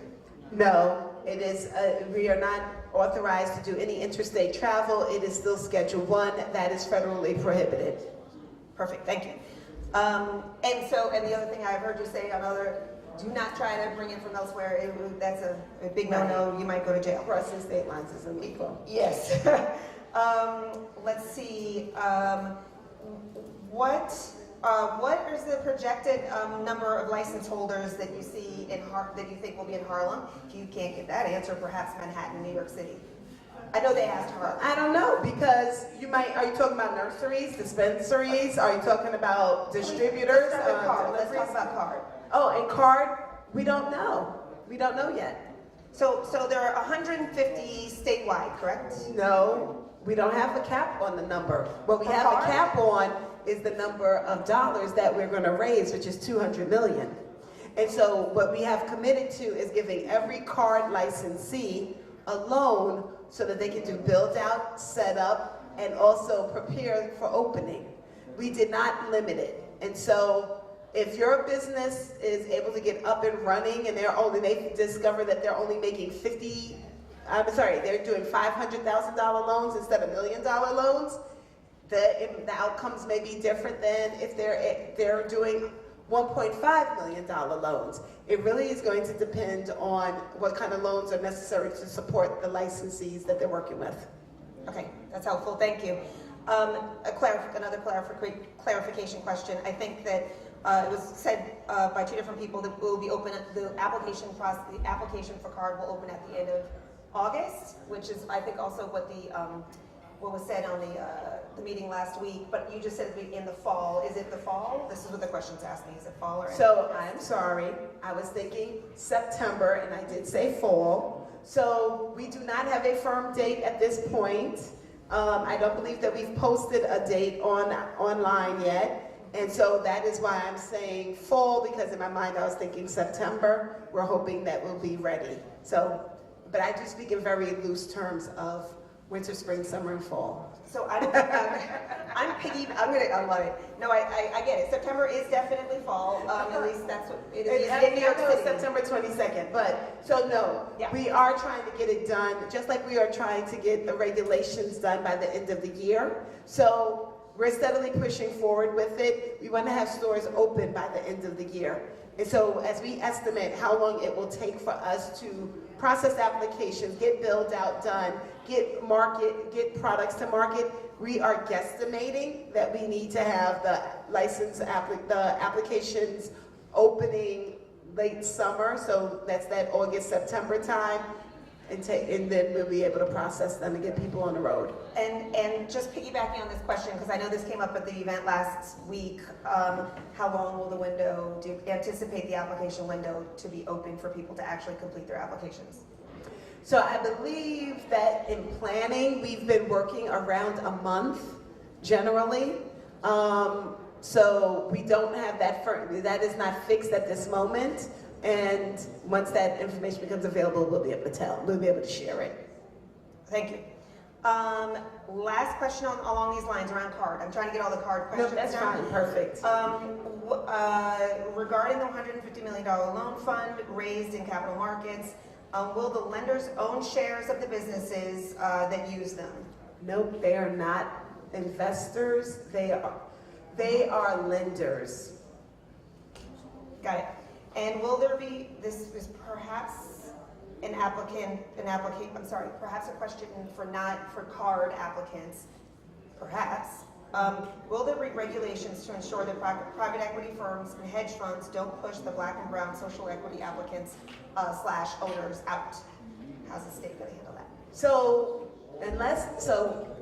I think the tool that is probably most effective is that we don't allow people to have investments across various license types and in multiple licenses. And so a hedge fund would probably not be really interested in your one store because it's not a successful investment for a hedge fund. It's not big enough, it's just not what they're interested in. Now, if things change, then somewhere down the line we allowed people to make investments across multiple licensees and different license types, then it might become something that they're interested in. But we are monitoring the investors in each license. You know, there's a million more questions for you, but I got to share them. No. Can I share some love with the others? Please do. I want to make sure that some others get some questions. This is a great one. This is also around. Actually, here, I'll take this. If you have 3 years experience in growing, do people have a better chance of getting the license? This is probably back to you. Do people have a better chance of getting a license and a loan than someone that has no experience?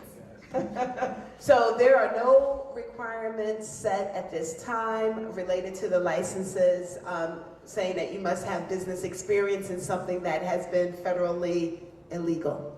So think about it that way. There's no experience requirement that you have participated in a market that was banned. Okay. For Dr. Hurd, Jesse, pass the mic, please. Thank you. Is a recovering addict who has chronic pain like neuropathy, or for a recovering addict who has chronic pain like neuropathy, is it wise to use medical marijuana? I would say make sure you talk to your doctor first, but that to me this is a possibility. But I want to make sure when people talk about medical marijuana, in the medical field, there's no such thing. So the cannabis plant is very diverse, as I mentioned to start. So what you may be taking or what your friend may be taking as quote unquote medicine is very different in terms of the THC concentration, the CBD concentration. And and so CBD does not make you high. And that actually, for some people, actually improves their neuropathic pain. So that type of cannabis may be better for you. So that's why you do need to talk to your doctor. But again, education, research, a lot of physicians actually don't know a lot about cannabis plant to even give their patients, concrete information. How about a cure for cancer? I'm sorry? How about a cure for cancer? Sadly, not a cure for cancer, but it can help you alleviate some of your symptoms. But we've not seen a cure for cancer yet. Again, I'm going to sound like a broken record. Research, research, research. There are definitely different components of the cannabinoid, of certain cannabinoids and other chemicals, and I can go into that in private, that may interact to give some indices about cancer. But right now, none of the research shows that cannabis can cure cancer. Well, the research in Israel is doing. Israel is phenomenal, and their research does not show that it can cure cancer. So what they show is in a cell, so in a cell culture, everything works to kill cancer cells. Unfortunately, when we start doing actual research, it doesn't. But there are some people who are amazing, and so there are certain people who there's a remission, and those individuals are important to study because there are things that they have in terms of their response. And so that's, again, so Israel has some great data, and they're the ones that, yeah, definitely. Thank you, Dr. Hurd. I have a couple of legal questions. My eye is jumping over them. Sorry, I just had them lined up and now my eye's jumping over it. Where'd it go? I apologize, everybody. Distributors, or perhaps maybe what's meant here is the smoke shops and vans are receiving cease and desist letters. What problems could they face if they continue as is? Maybe this is a question for, okay, Jesse looks like he, oh no. I think the chair. Okay, the chair, all right. I was gonna ask the attorney, but okay. For me, it's very important that you adhere to the cease and desist letters. I encourage my clients to, because remember, we still have the Controlled Substance Act. And also remember that anyone that violates your supply chains, that CSA, means that everyone goes down. And what was told to me when I came into this industry by California attorneys, when you get hit with a CSA violation or anti-money laundering, they're going to bring everyone in court, right? And the only person that's going to be leaving is going to be me, your attorney. So it's very important that you adhere. And for us, the Black and Latino, we don't have the privilege of operating in an unlicensed market and the privilege of just opening up a store and not adhere. So I just wanted to add that. I mean, guys, you tell me what you're experiencing, but I can go downstairs in my bodega and buy dabs, right? And those are unlicensed operators. Like, I don't know what's going on in your neighborhood, but that's happening in my neighborhood. And if we don't do something about that, you guys that are gonna go after these licenses, go through this whole process, you're gonna be, that paper's not gonna be worth what it's printed on.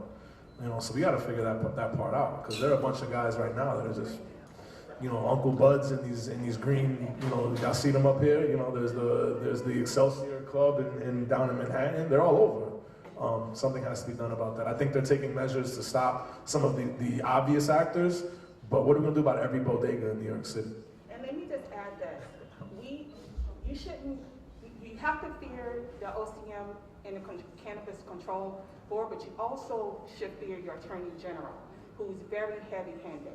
And she's going to do whatever she needs to do to protect her citizens, one. And number two, and the proof is when she sued Jules for the indirect marketing to minors. So it is real. So it's very important that we stay compliant, you adhere, because at the end of the day, she has the power to shut down this whole marketplace.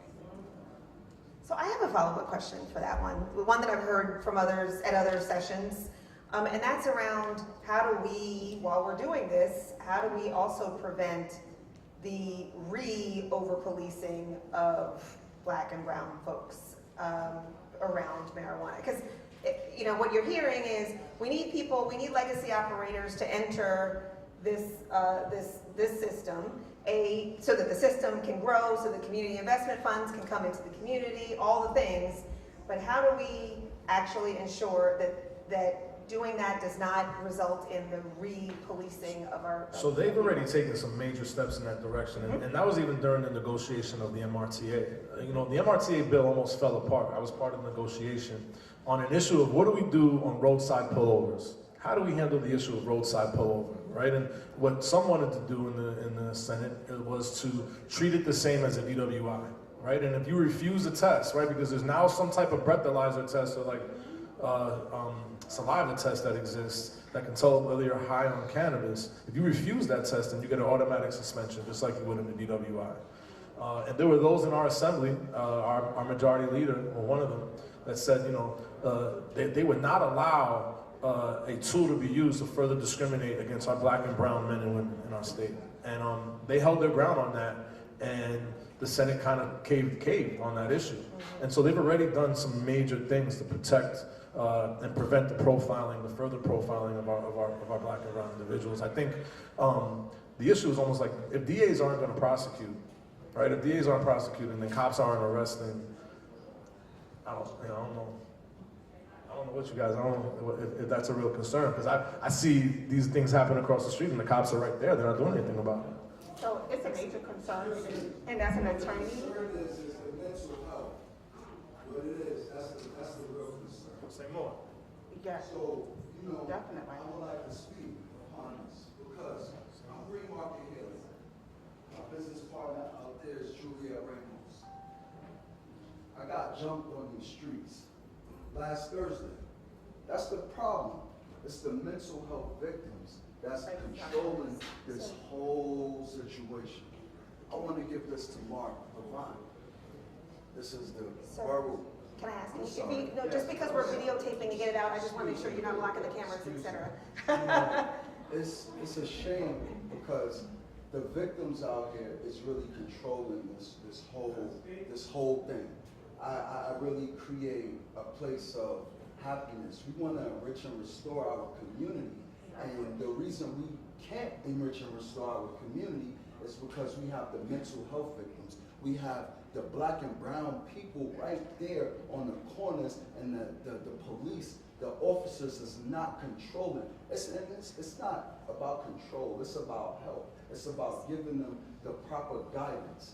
And I know Green Market Healing has facilitated the education, the proper education to understand what cannabis, with all of that can alleviate and restore, enrich and restore our community. That's what we need. And that's what we need to help the Black, brown, white communities all around.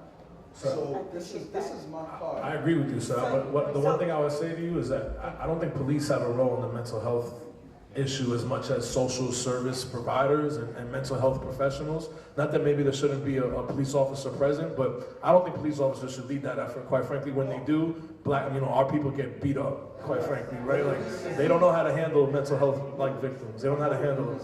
So, because I've seen, I drive around and I've seen that it was a mental health police van, like a paddy wagon, with only 2 people in it. It wasn't an officer. What it needs to be is a physician in there helping these mental health victims, and then you go on and service them like that. Yeah. That's the proper way to communicate with these victims. It's a lot, but we need to have help, and we don't have help. We sit there, we you know, cannabis is what is a holistic approach. We bring it back to Native Americans, bring it back to Africa. We bring it back to that whole situation. So, you know, I don't want to take up you guys' time. I'm just here to just tell you. I'm gonna have to. I'm Dixon. Dixon. Okay. Dixon, So, sorry. I want to say one thing. So I agree and I disagree. So we want to make sure mental health, addiction, we as a society have really abandoned our people. This is not about, to be honest, a lot of times we talk about we need, you know, the white people to come and give us and help us. So many people of color actually make significant money and don't reinvest in communities. Our children do not have the education. They don't even have psychosocial services. They are dealing with huge trauma and stress. And then we add drugs to it. And then we expect our children to become upstanding, normal adults. That does not happen. So unless our society, cannabis will not cure all of that. It is certain types of cannabis that can help alleviate mental health. Again, I'm going to come back to CBD. THC, we know, actually induces psychosis. CBD actually reduces it. That's right. Our collaborators, so that's why we need research. Our collaborators are now even seeing, we call it prodromal, that we know which children will develop schizophrenia, for example. If we go to them early, we are able to prevent that schizophrenia. That's what we need to do. If we got, you know, Can we have a side Education. conversation after the event? So we we are yeah, we've got to close down the entire event. But thank you so much, Brother Dixon. So one final question. First of all, I want to say thank you so much to all of you because you have been here for a long evening, and I want to let you go. I have one final question because we haven't touched upon anything in this area, and I apologize to those whose questions we haven't gotten to. Hopefully folks will still be able to spend a couple more minutes to entertain questions, unless Derek is kicking us out immediately, which he may be, because we were supposed to be out of here at 9 o'clock, so we only have 9 minutes. Okay. This question came around finance, and with the note, it says, there isn't a representative on the panel to specifically talk about finance and the banking community. Note, all of the major banks and investment firms, this is what it says, all the major banks and investment firms have set up internal venture capital divisions and to project for the next 5 years for the cannabis industry. I guess what this, I think that what was being said is that the banks are setting up internal venture capital firms to raise funds to potentially invest in this business. I don't know if the person is still here who raised this question. And so I think the question is, do you have, what's your reaction to that potentially being an influence in the business? I heard what you said earlier, Chair Wright, about hedge funds, but I don't know, maybe Jamil, you had something you wanted to add around that? I think, thank you for the question. Something that I've been promoting, and Regina has sort of echoed that 200 million is a drop in the bucket. There should be a B in place of the M. But then I'm not one to sort of put out where the challenges are without any solutions. Like, that just doesn't help anything. What I've been really kind of trying to promote, when cities or states need to build bridges, they need to fix roads, they need to invest in infrastructure and programs, they go to the bond market. And so to really think of, in essence, a bond financing program where, in essence, New York State, within the borders of New York State, you can create that type of program for investment, or yes, investment to, in essence, occur.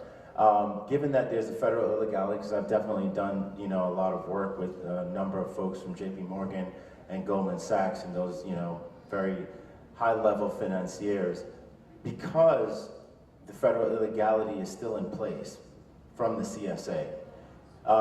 You can't have a bond financing program, which in my wildest dreams would be where New York State residents can, in essence, buy bonds that would, in essence, be the financing to be provided to stand up these social equity businesses en masse. So because of that ruling there and that law, we can't do that. So then what is created?